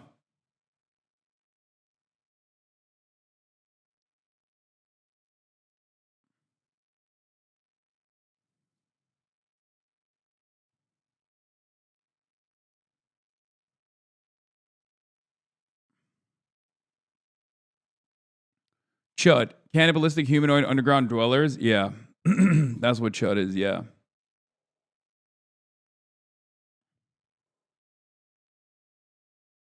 You don't remember? The only real bigotry is bigotry against Israel. Silly. I know. Anyway, well, let's get back to the ultimate bigotry, which is not only bigotry against Israel, but also bigotry against America as well. Israeli bigotry. Cuban President Diaz-Canel thanks Mexican President Claudia Sheinbaum for standing with the country amid U.S. pressure. Sheinbaum has stalled oil shipments, but yesterday suggested they may be sent. Look at that. This is what I missed, by the way. I was supposed to be here, but instead, my chud-ass, loser-ass is sitting somewhere in an undisclosed location in Havana, live broadcasting and monitoring the motherfucking situation. March can attest to this. I was monitoring the goddamn situation on my phone. Pretty spectacular style. He said I was monitoring it too much. I was constantly giving him updates in real time. And Israeli Reserve is saying serving in an Iron Dome battalion has been arrested and charged for spying on behalf of Iran in exchange for money, the Shin Bet and police say. I think this is cope. You want to know why? I mean, I'm sure Iran has like espionage capabilities, right? They can just pay someone to deliver information about the Iron Dome. But I think it's cope. I think this is a way to try and hide the much worse reality, which is that they're running low on interceptors.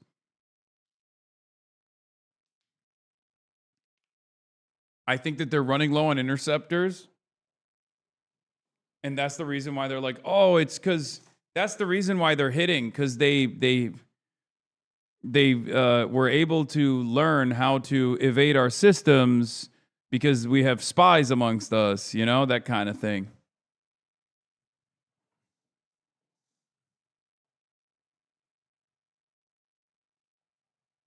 Loki is someone that follows Mexico. I think Scheinbaum was trying to cover her domestic bases before sending oil. Scheinbaum was restructuring a lot of Mexican institutions. I don't know if that's the case, chatter. I'll just say it like this. I've been privy to some of the conversations and communiques, and I think it was definitely, let's just say it like this. My assessment is that it's outside pressure and fear for sure.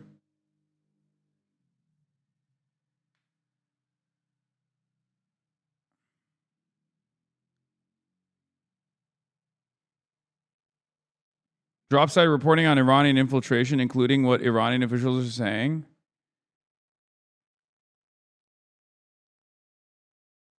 An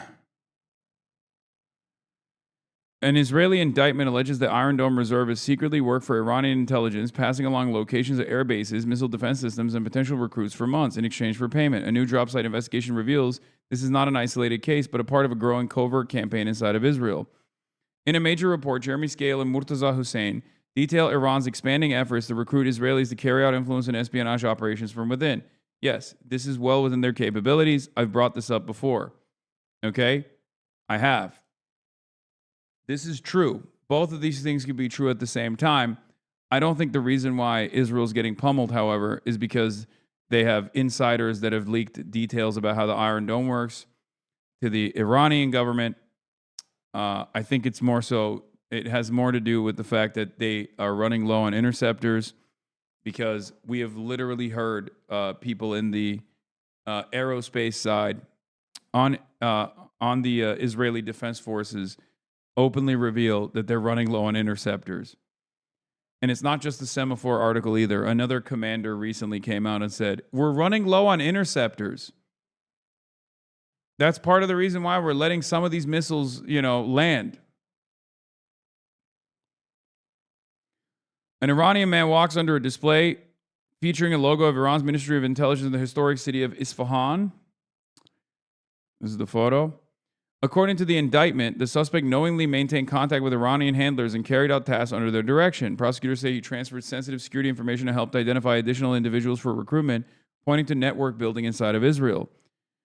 Drop site reports a sharp escalation. Israeli data cited in the investigation shows roughly 400% increase in suspected and confirmed Iran-linked espionage activity in 2025. Roughly 36 Israelis have been arrested in recent years. Dude, this is what is crazy. Because, are these guys, are they anti-Zionist? Like, what happened there? You know what I mean?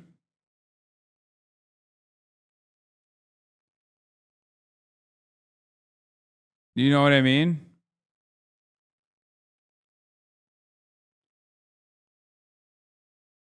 People still believe you go around the world when you're just streaming from a basement in Gary, Indiana. This is true. I'm literally streaming from a basement in Gary, Indiana.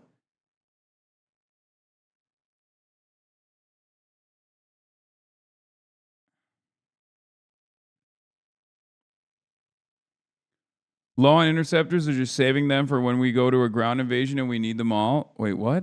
The interceptors for a ground invasion? What the fuck? What are you talking about? Also, wait, hold on. I'm going to mute for a second.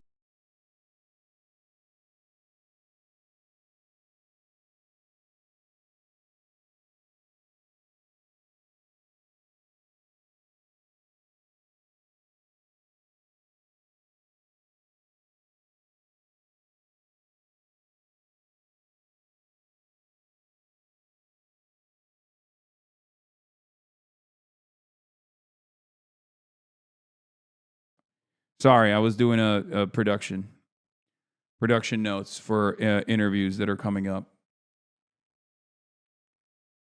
Apologies. Which way to go, depending on either a policy choice or in reaction to what the Iranians are doing or threatening. And so again, I will keep that, not only keep that on the table, I will make sure I have reports available to you in case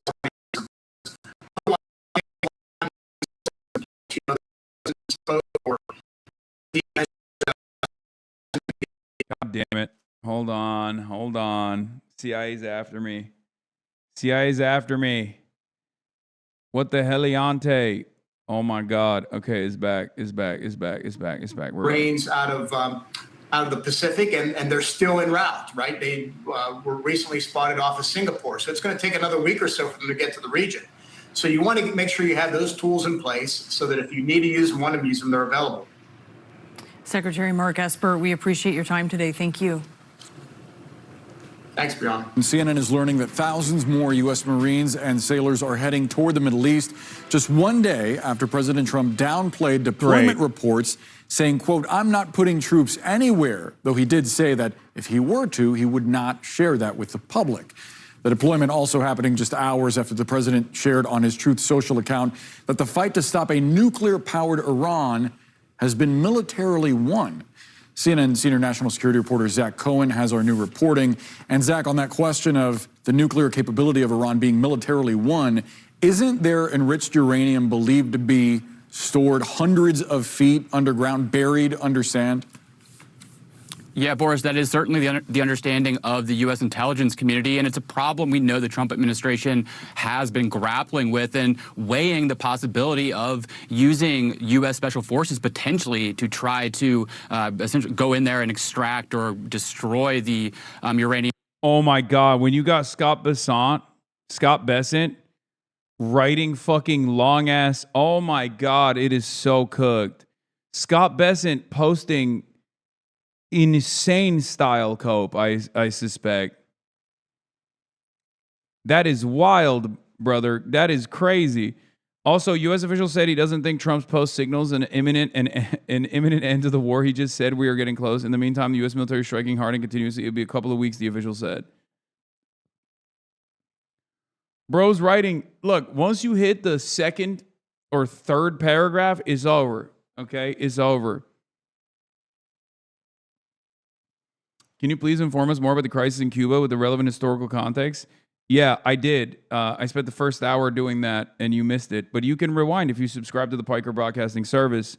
If you subscribe to the Piker Broadcasting Service, which is the only and most effective, but only way to support the Piker Broadcasting Service, PBS, sponsored by you, the people, for you, the people, PBS, for tomorrow's news today, you can rewind. There's a rewind function.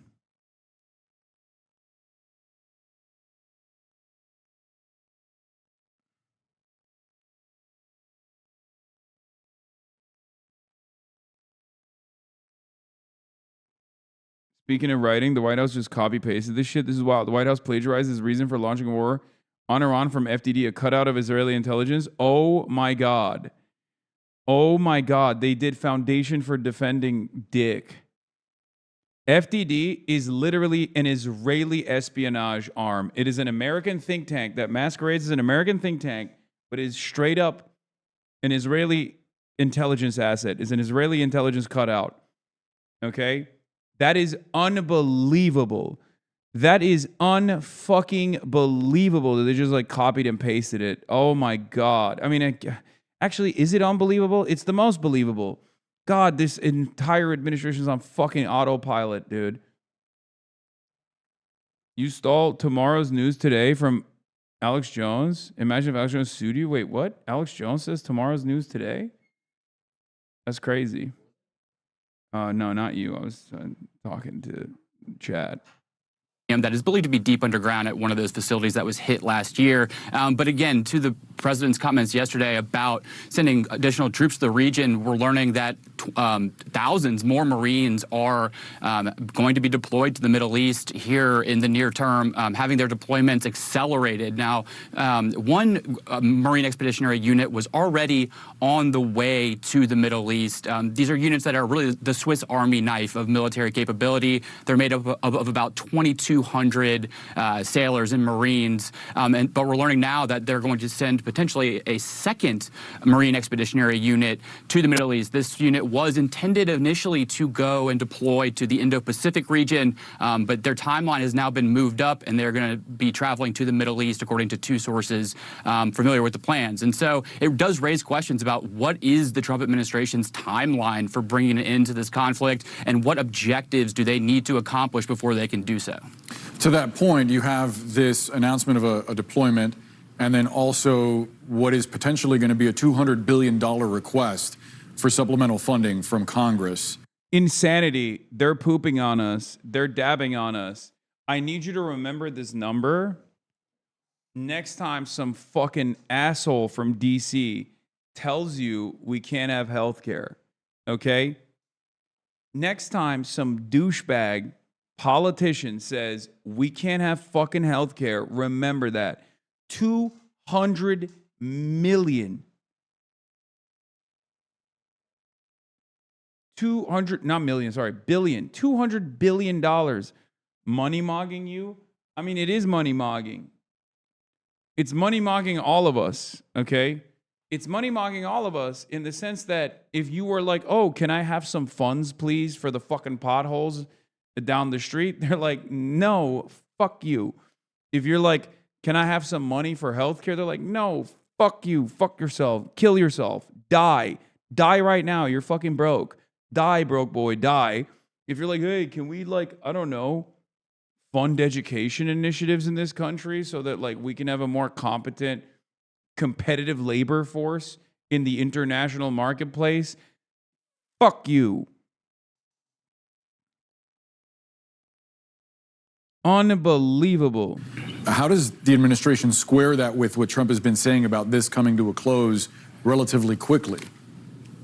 Yeah, Secretary of Defense Pete Hegseth was asked about that additional request for $200 billion for the Pentagon yesterday, and he said, quote, it takes money to kill bad guys, and that was sort of his explanation for why the Pentagon is seeking more funding when they've already spent billions of dollars over the last some weeks of this conflict. We know that the first week of the military operations against Iran cost Is extra cool that he, like, you know, the people that are in charge of this entire thing are baboons too. Like, they just straight up are stupid. Yeah, war is over, but we just need another 200 billy. You know, just to, like, extra end it, you know? War's already over, but, like, we just need another 200 billy, and then it's totally over. It's going to be super done, you know?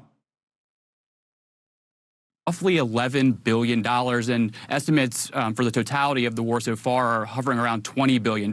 So some of this $200 billion request, as we understand it, would go towards addressing the expenditures that have... As a planner for the Marine Corps, the size of the MAGTF being sent out there is a landing party-sized force to set up an expeditionary base to house a brigade, which would set up an airstrip and then a full-size invasion force. CARG already has an airstrip.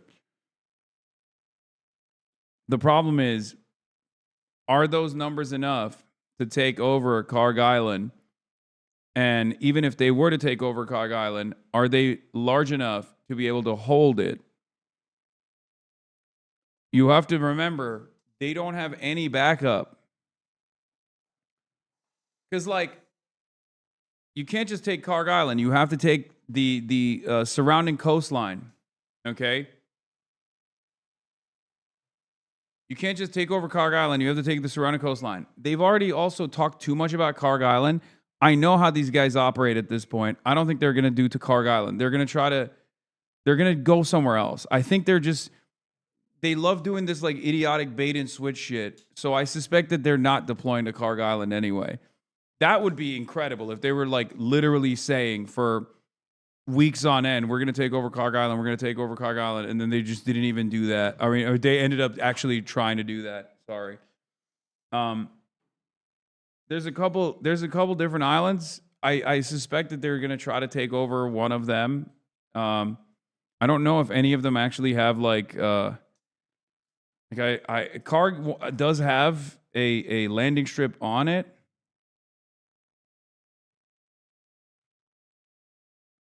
I think they're taking Beirut. That would be crazy. What the fuck? They were like, just kidding. We just want more Israel. We just want to directly allow Israel to grow, to continue his Greater Israel project.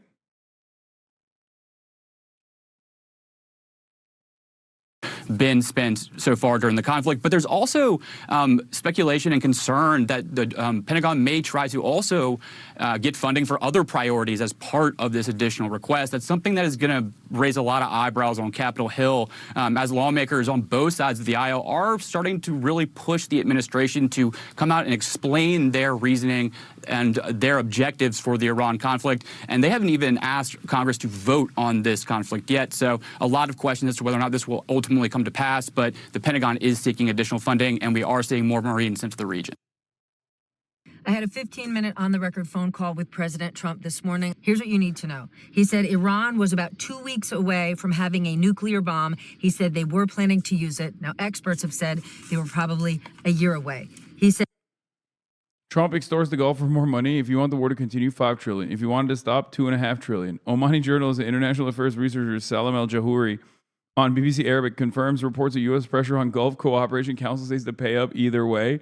According to leaks, al-Jahouri cites Trump is demanding GCC states pay $5 trillion to sustain the war, or $2.5 trillion as a fee for stopping it, framed as payment for what has been accomplished. I don't believe this. Seems unbelievable. I just don't think this is no. That seems. I mean, it's Trump. So who knows, right? It's Trump. But also at the same time, that seems even too much for Trump, right? Am I crazy? I feel like that's a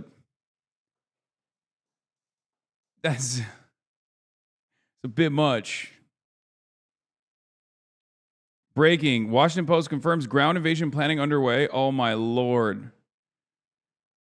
Oh, my Lord. New U.S. officials say there is planning underway to potentially deploy thousands of troops from the 82nd Airborne Division to Iran, though no final decision has been made.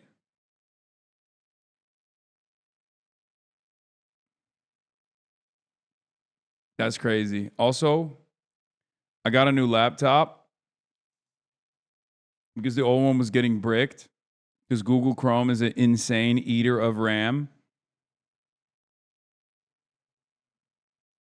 And it bricked again. Pizza index? Bro, what are you talking about? We've moved past the Pentagon pizza index. We are now at the how many crayon eaters are being deployed index. It's a totally new reality. we could leave Iran right now. Wait, what the fuck? That's crazy. Too much cum on the fap top? Oh, God damn it. 1 hour ago, he said we don't want a ceasefire. He just saying shit at this point. Yeah. That's just how he does it, man. That's the goat talking. All right, I had to turn off the fucking stupid ass.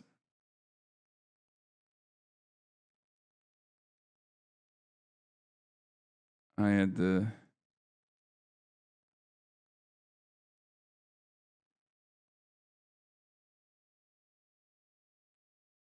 Hold on. What is this?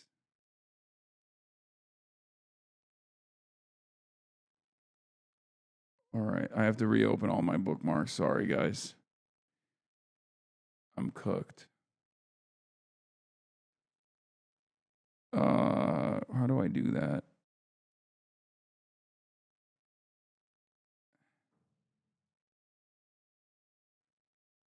The 82nd just became Unit 8200. Your glasses are sick as fuck. Thank you. Looking at the Helium browser now. I love my nerd siblings in this chat. Shut up, bitch.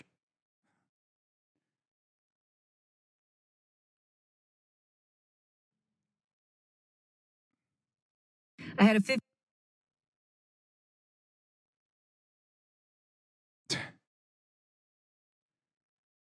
I'm going to keep using Chrome, even though it eats RAM. Crazy style. It's so crazy how much RAM it eats. It's a real RAM eater. Boy right now, what's he up to? Oh, stacks of solar panels and 30 tons of humanitarian aid heading for Cuba. My goat. He's on the water. Nah, he's not here yet. I don't even know if we're going to actually see him here, ironically enough, because they had a delay in their travel plans. Why do you hate your privacy and love Google? Just easy. You won't? Australia is a long sail? No, he's not. That's really funny. Yeah, he's sailing from Australia. No, I didn't take a boat. He's...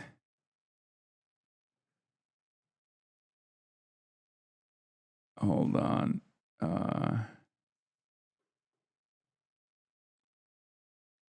We're letting Iran sell oil? Cool. Yeah, of course we are. We can't stop them. What do you mean? We need them to make up for the loss. We need them to make up for... We need them to now stabilize the oil markets or the price of fucking crude because we decided to blow them up and it frustrated them to no end and it caused them to literally take the unthinkable action, the ultimate action, and close the Strait of Hormuz for everybody but themselves, obviously. And yes, when that happened,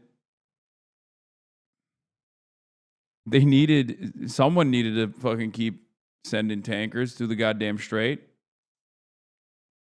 All right, let's hear what he had to say. 15-minute on-the-record phone call with President Trump this morning. Here's what you need to know. He said Iran was about 2 weeks away from having a nuclear bomb. He said they were planning to use it. Now, experts have said they were probably a year away. He said, we could leave Iran right now. We're ready to. But he said, given where things are, they would likely, the current regime, rebuild. It would take them 10 years, but that's not good enough. That's why we're still there. As it relates to Europe, our European allies, and NATO, the president had nothing good to say. He said it was always a one-way street with NATO. They've proven themselves to be a paper tiger. Without the United States, they're useless. He said Putin isn't afraid of them. No one should be. It would have been great if they would have shown their support. They've shown nothing. And he's not surprised, though. He said he doesn't need them.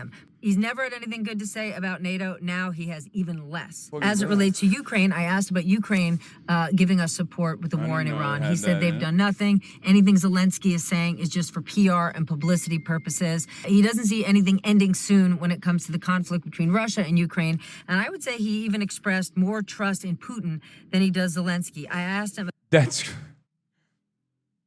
a laser pointer? What the fuck? Yeah, you already pointed it at me. What the fuck is a laser pointer supposed to do? Why is there a laser pointer on that? All right. It's crazy that Zelensky it's crazy that Zelensky is just literally eating unlimited shit every day. He's like, this shit is delicious, Mr. President. And then he's like, and then the president's like, yeah, you keep eating that shit. You're going to eat more shit even. About the upcoming Texas primary. He said, obviously, Cornyn wants his endorsement. He hasn't made a decision yet. He said all Republicans want his endorsement. He has endorsed over 400 Republicans, and he said all of his people win. We know that's not the case, but those are the president's words. He said they're not afraid to run against James Tallarico. They wanted to run against Crockett, but he thinks they're going to wipe out Tallarico. He called him a whack job. As it relates to Cuba and what we could do there, he said, wait and see, but there will be better days ahead for Cubans. Yeah, I don't believe that. I somehow don't believe that at all, that there are better days ahead for Cubans. Because when Donald Trump says it's time to negotiate, that means he's going to fuck shit up even further. Okay? It's kind of how Big Dog operates, as we've seen so far. Big Dog claims things are going to get better. Things only get worse. It's an ominous threat. Yeah, when America says help is coming, just know it's time to run, okay? Well, you can't really run anywhere. It's an island, but I You also know what I gave mean? the president the opportunity to sort of take back or revise his comments about dyslexia when going after California Governor Gavin Newsom, saying people with dyslexia are fine. He doesn't have a problem with learning disabilities, but they shouldn't be president of the United States. He didn't take any of that back. I asked him about the ball. That's crazy. Donald Trump saying that is so funny because, like, it's obvious that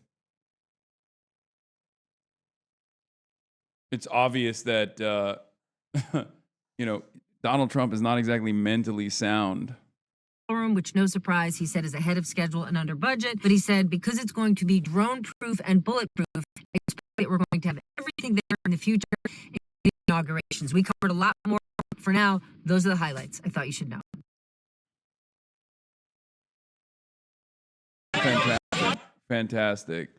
Cuba is refusing a request by U.S. Embassy in Havana to import diesel fuel for its generators, calling the ask shameless. That's funny.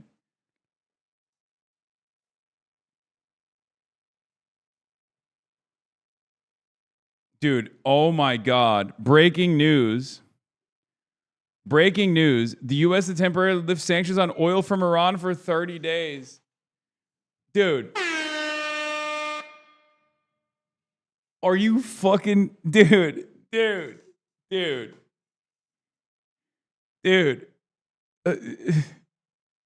Step 1, bomb Iran.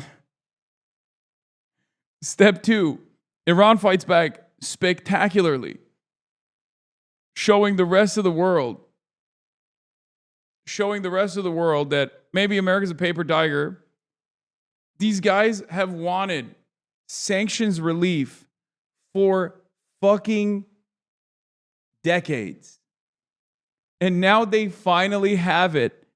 And what it took was for them to literally just blow up every American asset in the region. The lesson here is, yeah, you just got to fight back against America.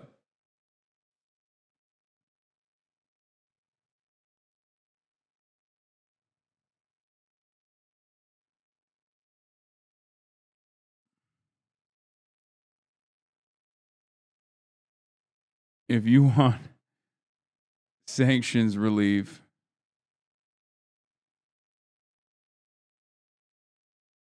you can't expect to get it through diplomacy.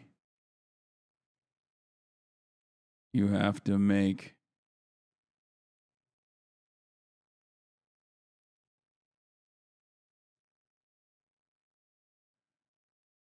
this was going to happen already. So it's just official.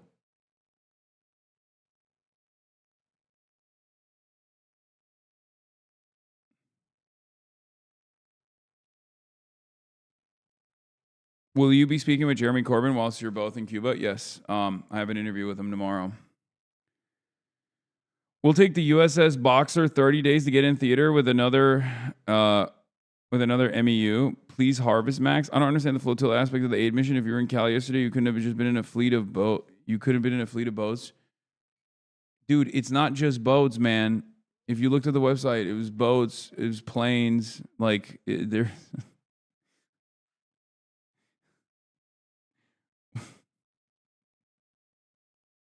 It's so funny.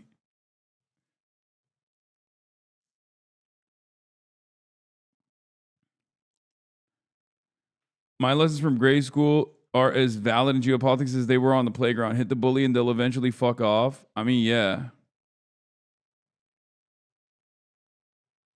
Can U.S. and Israel stop winning now? Iran fires towards Dimona. Channel 12, Home Front Command is considering extending the warning time for launches from Lebanon. OFAC issues a general license authorizing the delivery and sale of crude oil and petroleum products of Iranian origin loaded on vessels. It is wait, why? Here.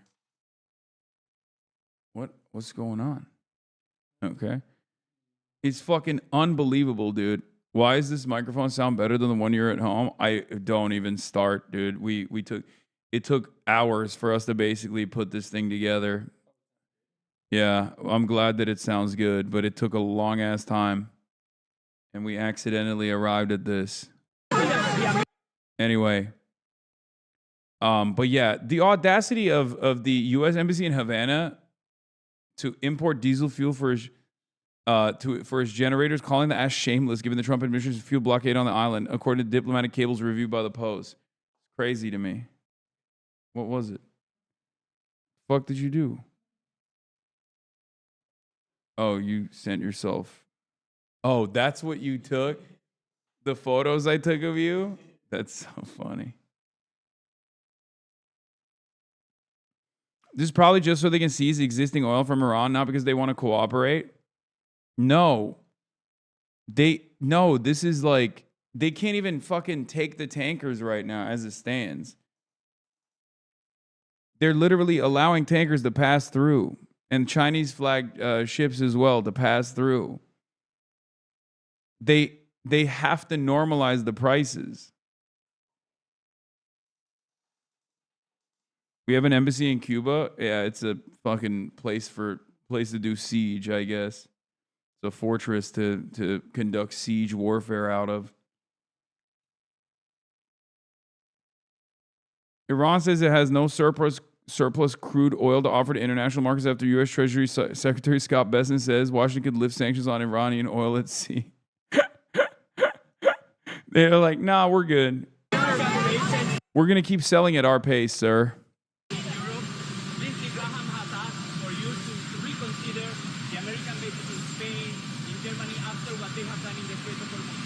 Well, it deserves. He's right about asking that, and I think NATO's gone down a long way because they haven't.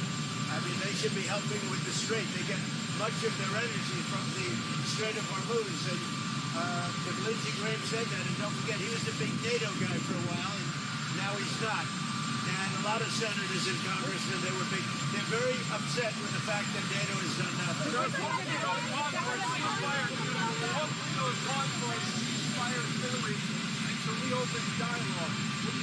Well, look, we can have dialogue, but I don't want to do a ceasefire.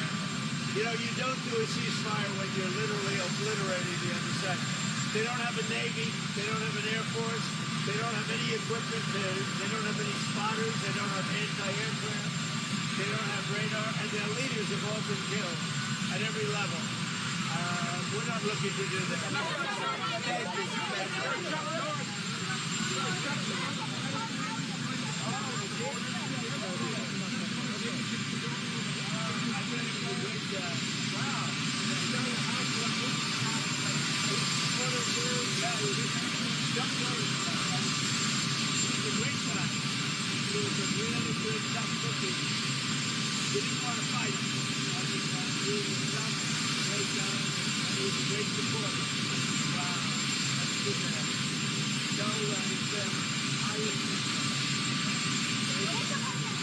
Do you think Israel will be ready to end the war when you're ready? I think so. Mr. President, the relationship's a very good one. I think so. Mr. President, we want more or less similar things. You know what we want? We want victory, both of us, and that's what we've got. Mr. President, what's your plan for Carg Island, Mr. President? What's your plan for Carg Island? I may have a plan or I may not, but how would I ever say that to a reporter? If I said that to a reporter, Marco would say, please, sir, let's bring you over to the helicopter immediately. Right? No, I can't tell you this. Mr. President, it's certainly a place that's people are talking about, but I can't say. Yeah. Are you bringing up Operation Epic Fury attack talks with Russia on Ukraine? What about it? Are the talks on back burner right now because of no?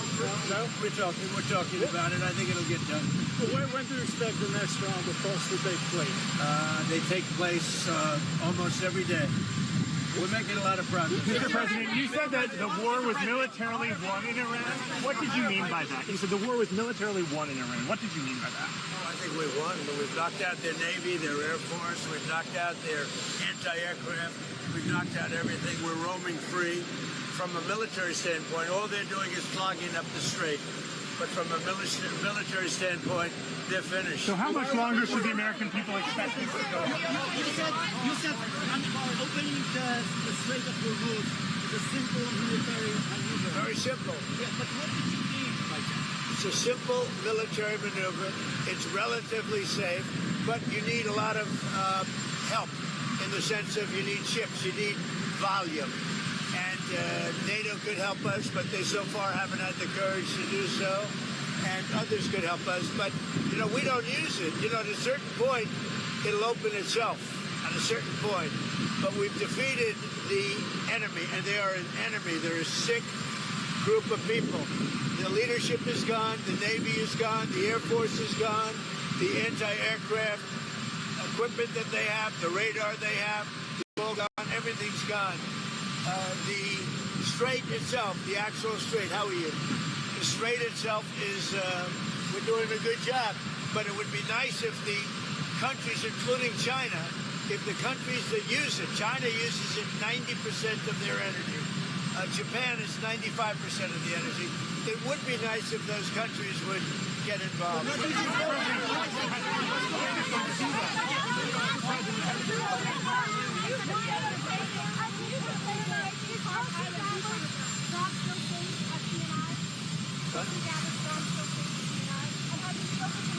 I thought she did a good job yesterday. Mr. President, I wanted to ask you, Iran.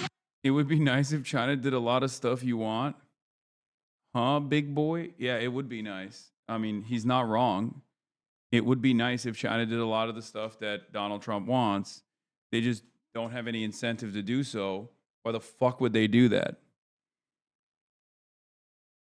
Yeah, why doesn't China and Japan get together and help the United States? True. Dude, why didn't I think of that? That's a brilliant idea.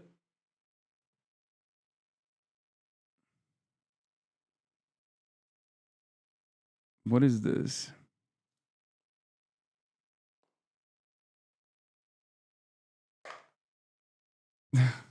You're so stupid. Like, explain.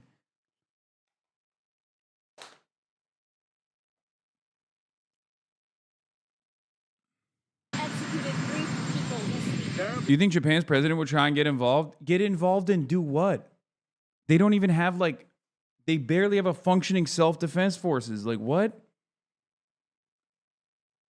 Japan's constitution makes it illegal for Japan to have an army. Okay? What are they going to get involved with? What are they going to make animes about fucking Iran? Fuck are they going to do? Oh, dude, I'm going to get all my best mangakas on board with this. Once we make the fucking Iranian anime, once we make Iran the villain in this anime, in this upcoming anime, then you'll know. Then you'll know, dude. Japan, first of all, how are they going to make the anime? In fucking candlelight? They don't got no oil. Iran closed the Strait of Hormuz. Well, they got like, what, 200 days in their strategic reserves.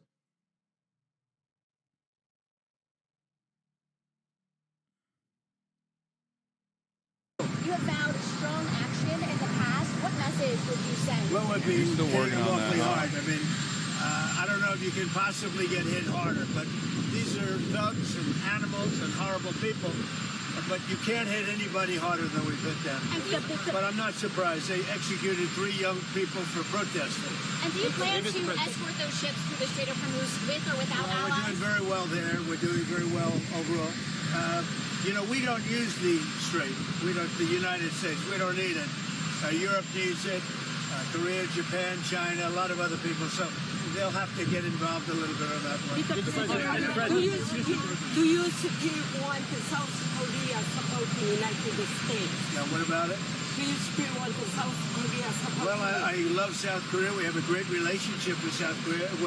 We're helping South Korea a lot. Yeah, the other day we helped them so hard by Day 21 of the war. hastily offloading their THAAD missile systems. That was dope. That was pretty cool. We would just, cause like they were just, they were just not using them anyway, right? Might as well take them off their hands. Lighten their burden, if you will. Their missile stockpile burden. It's too rough to have THAAD missiles on your soil. It's not. We love them so much. We were like, Israel would do a better job with these THAADs.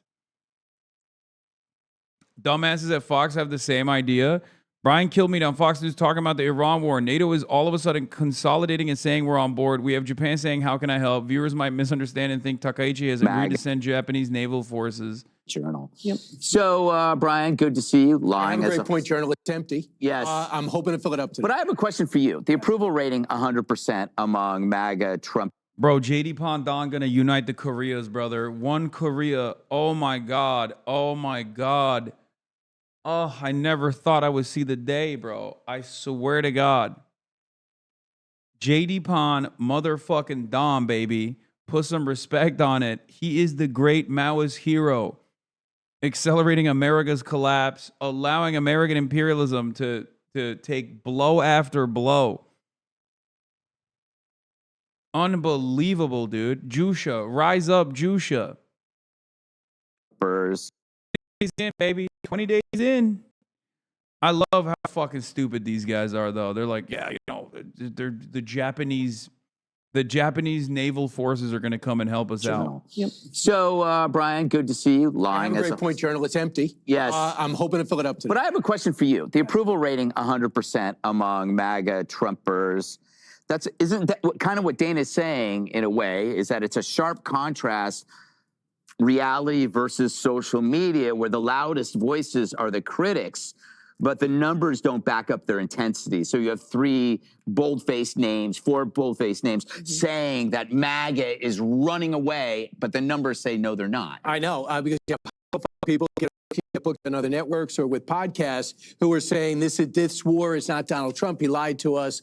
He betrayed us. And then you look at the polls, it's between 86, and I've never seen this, Harold. We just have 100% polls. So you have an NBC poll with CNN's reporting, and still people are saying, I don't believe it. Okay, let's say it's 85%. So he's pretty secure in what he's doing. You know,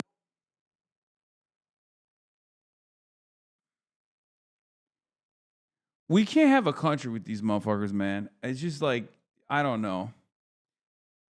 Do we have an America to send them to? Is there a place that we can do the same thing to them? You know how like, you know how the Cubans that were like, oh, I hate egalitarian principles. I'm out. I can't participate in slave-like conditions. Like I can't have ownership over sugar plantations. I'm out of here. I'm going to America. Like, where do we send these motherfuckers to? Because America is the place we send them to, right? Historically. Argentina, maybe?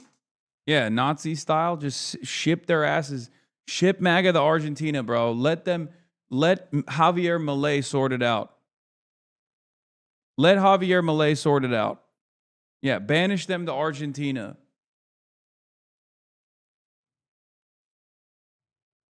Obviously, Australia. I don't want to do that to Australia. I mean, they're cucks, but they don't deserve that.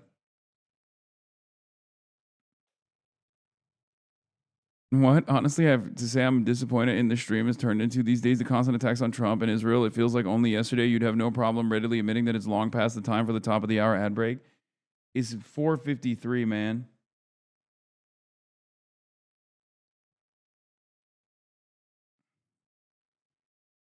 Why are you doing that to me? There's a reason Brazil is better than Argentina. Yeah. There's many reasons for that. Let's be real. 6-minute early chatter, but I appreciate you.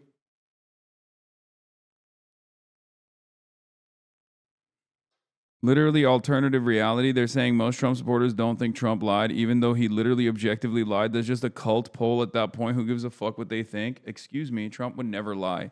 And if he did lie, it was for good reason. And he's incapable of lying because everything he says turns into truth. I love him. I was thinking about this. It's like, there is obviously a very clear cult that's taken shape in American politics, right? And I've been thinking about this quite a bit where I'm like this kind of cultish attitude is necessary if you're going to build a popular base as well. You need loyal soldiers. Why can't they be a cult for communism? Just be cult-like in your religious fervor for implementing communism. Like, just think, come on. Think about it. I know you love MAGA right now, but there's an alternative out there. Just be a cultist for that instead. Fight guys like me. Tell me I'm fucking a revisionist. You know what I mean? Tell me I'm a revisionist. I've betrayed the Marxist orthodoxy, you know, that kind of thing. Communist cults don't really have a great track record in America. They don't really have a great track record anywhere. That's for sure.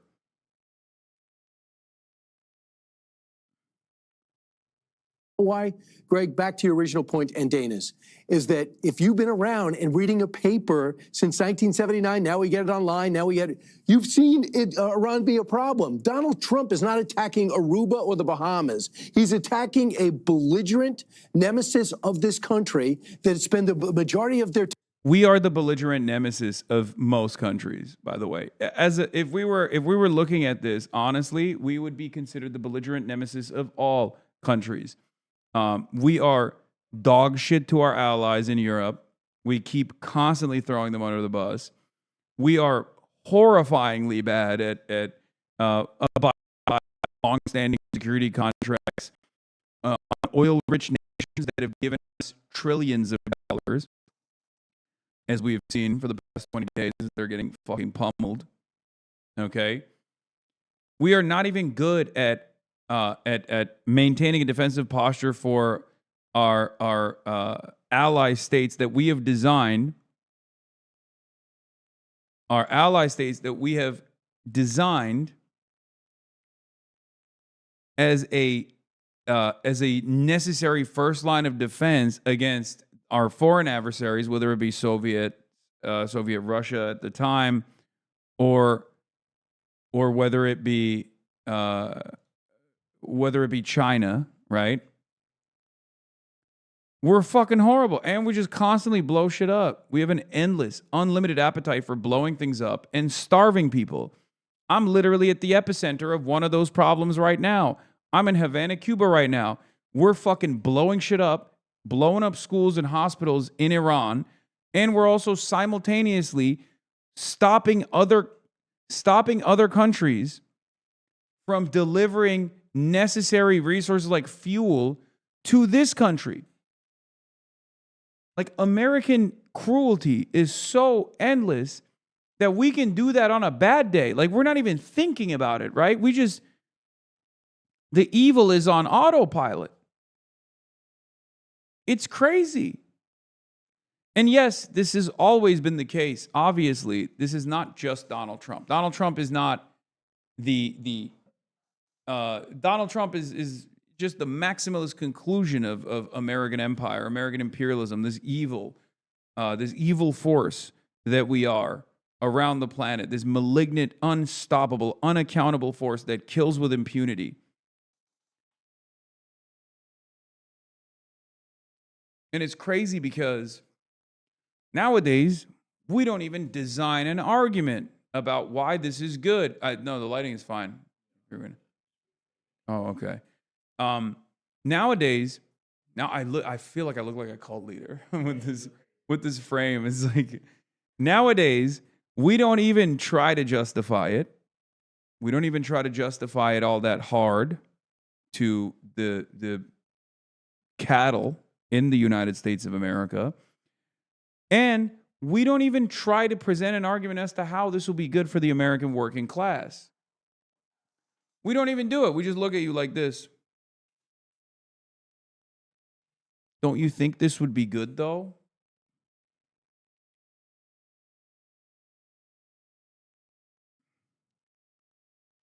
It's unbelievable. Why are your palms covered in Cheeto dust? Are they? I don't know.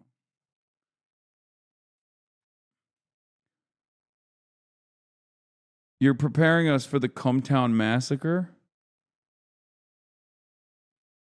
Why do you still have the flashlight on? Oh, really? Okay. Hell yeah. Wait, hold on 1 second. I got to mute it apparently. I have production notes again. Wait, hold on. I haven't muted attacking yet. us. Now, think about what's happened over the last few days. NATO is all of a sudden consolidating and saying, we're on board. We have Japan saying, how can I help? We have the Arab nations saying, cripple them, finish the job. And on top of that, we now have a situation where we are killing the most high-profile leaders of a country. And now, by all reports, Scott Bessent aside, they are running for the hills, afraid to go outside. So don't tell me you have second and third degrees on the depth chart. You lost your A team, you lost your B team, your C team's running for their lives, and you're hearing about massive defense. Dude, why do anything at all? Why do anything at all?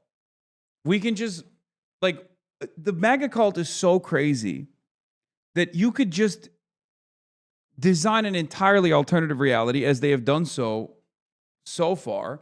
You didn't even need to bomb Iran. You could have just been like, we're bombing Iran and they're fucking shaking in their boots right now. And like, 20 to 30 million Americans would be like, hell yeah, that's true.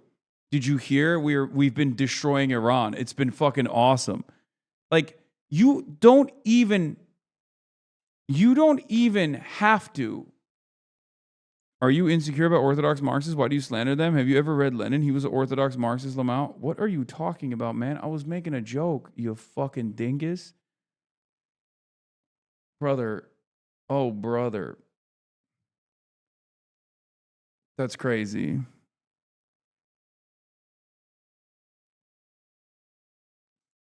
Anyway, the point I was trying to make is we didn't need to do this at all. We could have just been like, the Strait of Hormuz is open. We blew up Iran, and like Fox News would run it, Newsmax would run it, and 20% of Americans would believe it, and they would constantly badger you over it. They'd be like, remember when we dominated Iran yesterday? Right? That's how it would go. It's fucking crazy. These people are out of their dang minds. They live in a totally separate reality. It is what it is, man. This is how it is now. We just have to live with these fucking fools. Look out for tomorrow. Tomorrow is the Persian New Year.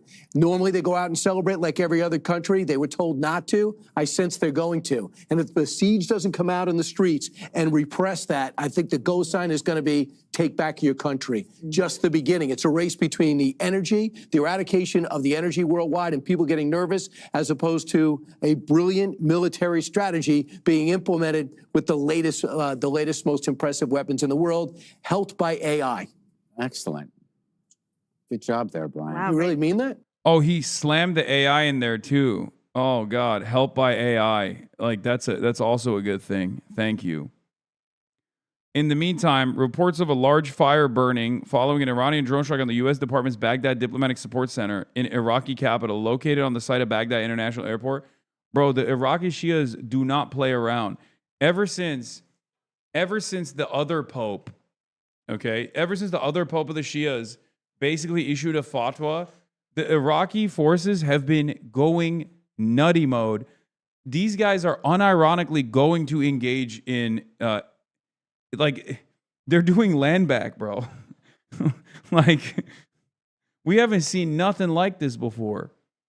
I mean, or we haven't really seen anything like this in a long time, rather.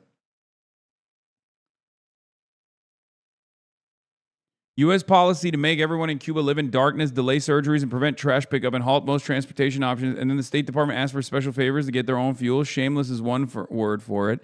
Let's go, Tommy Vitor. Hell yeah. The Pajans are pro-Cuba. I think we have an unprecedented opportunity. I've been at this game for a long time. Okay, I've been called an America hater for a long time, simply for demanding that we offer dignity to people that we're dominating and not dominate them, right? But I'm seeing it. I'm seeing gears turn. I'm seeing a tide shift. I'm seeing it from a mile away. Trust me when I say this. If you recall, I said this about China. And that attitude shift has already happened. Now, that attitude shift is happening in the imperial court, and it's even happening in America amongst Americans. Obviously, we're a little bit slow to turn, right?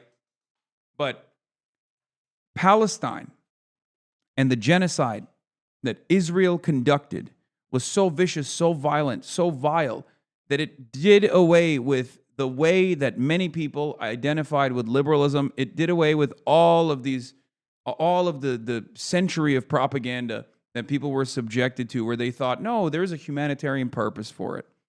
Okay?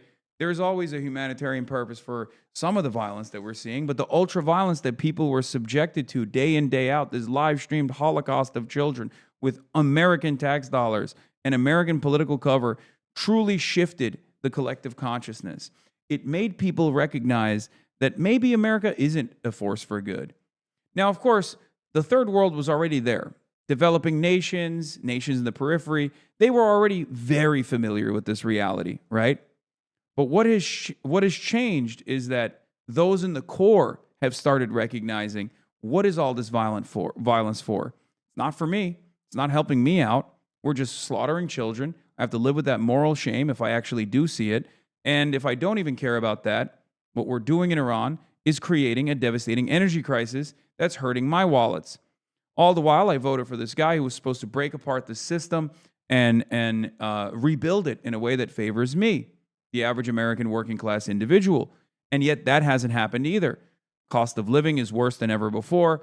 And my dumbass president is running around, the guy I voted for 3 times, is running around waging even more war. Okay? Unlimited warfare everywhere.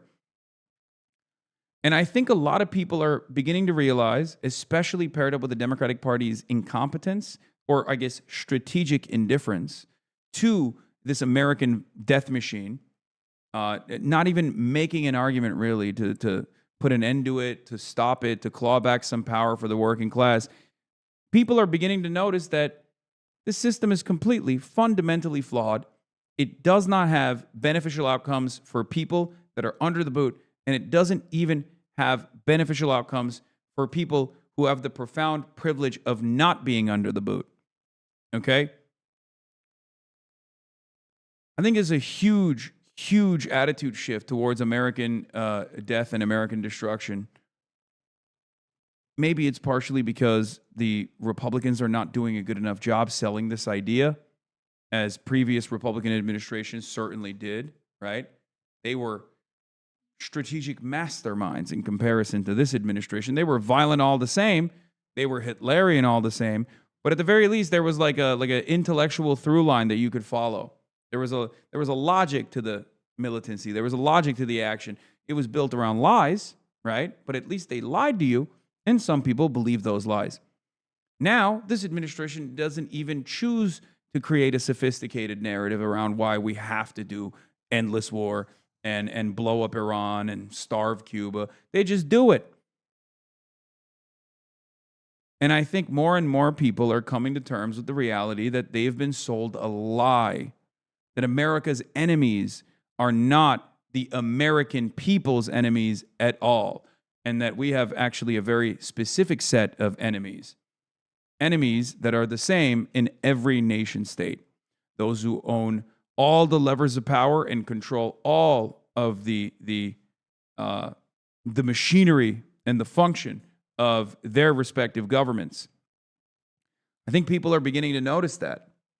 They might not be able to communicate it. They might not have the proper tools.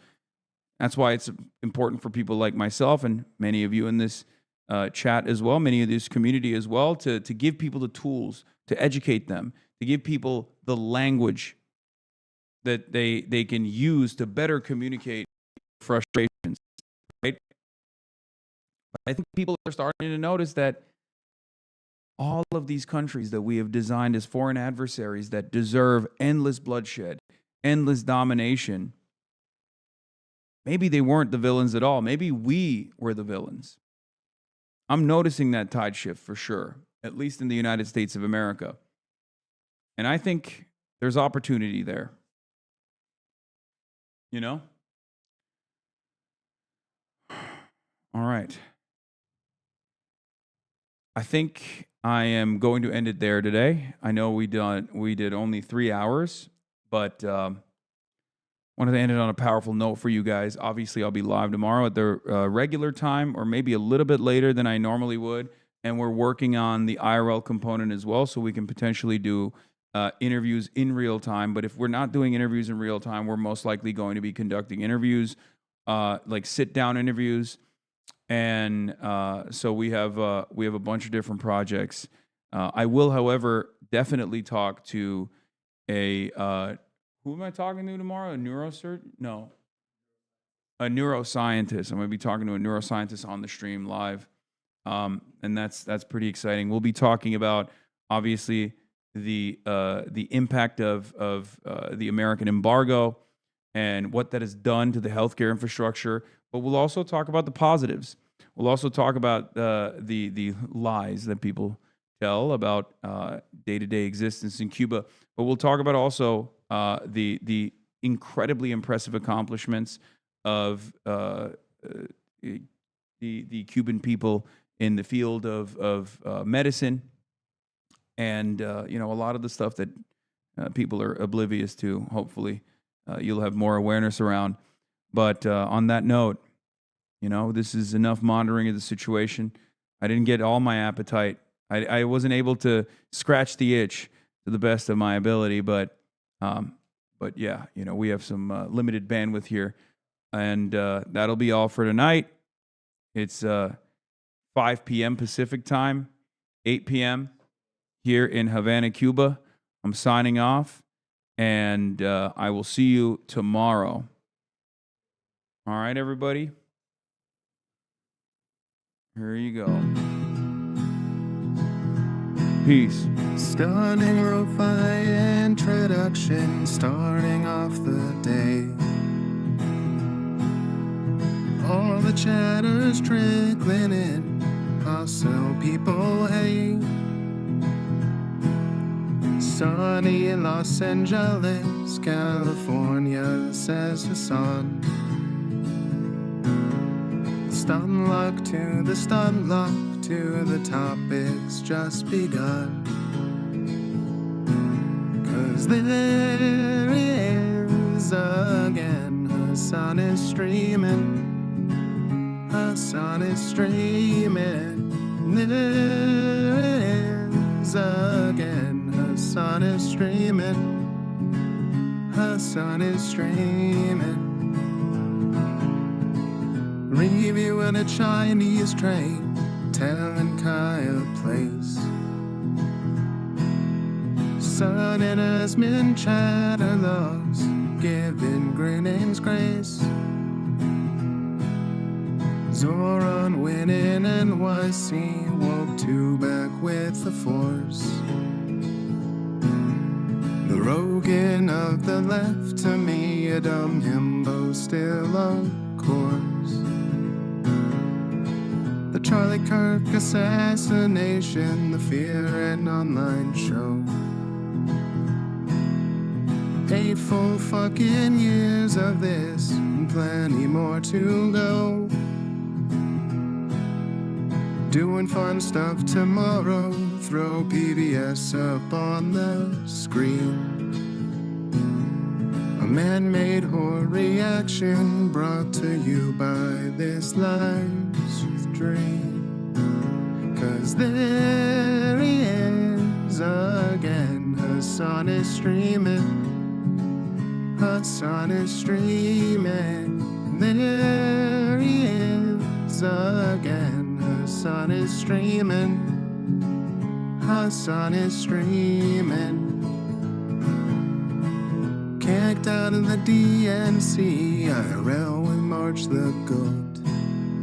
Combating the propaganda that shoved down people's throats. CBS Israeli news, a coup, a regime falls. A full-blown fascist takeover, and still the duty calls. Total radicalization coming out to see. The system will always fail, it's up to you and me. On these daily streets, whether short or whether long, but help millions of people keep it moving right along. 'Cause there he is again, Hasan is streaming. Hasan is streaming. There he is again, Hasan is streaming. Hasan is streaming. But hey, what can you say? That's PBS for you. But he'll play games real soon. Just you wait. Say, hey, what can you say? That's PBS for you. But he'll move on real soon. Just you wait. Ba-da-da, ba-da-da, ba-da-da-da-da-da. Hey, what can you say? Hey, that's PBS for you. But he'll pull your lawns real soon. Just you wait. Sha-da-da, sha-da-da, sha-da-da-da-da-da. Hey, what can you say? Hey, that's PBS for you. But he'll do your advice real soon. Just you wait. But hey, what can you say? That's PBS for you. Brought on by viewers like you.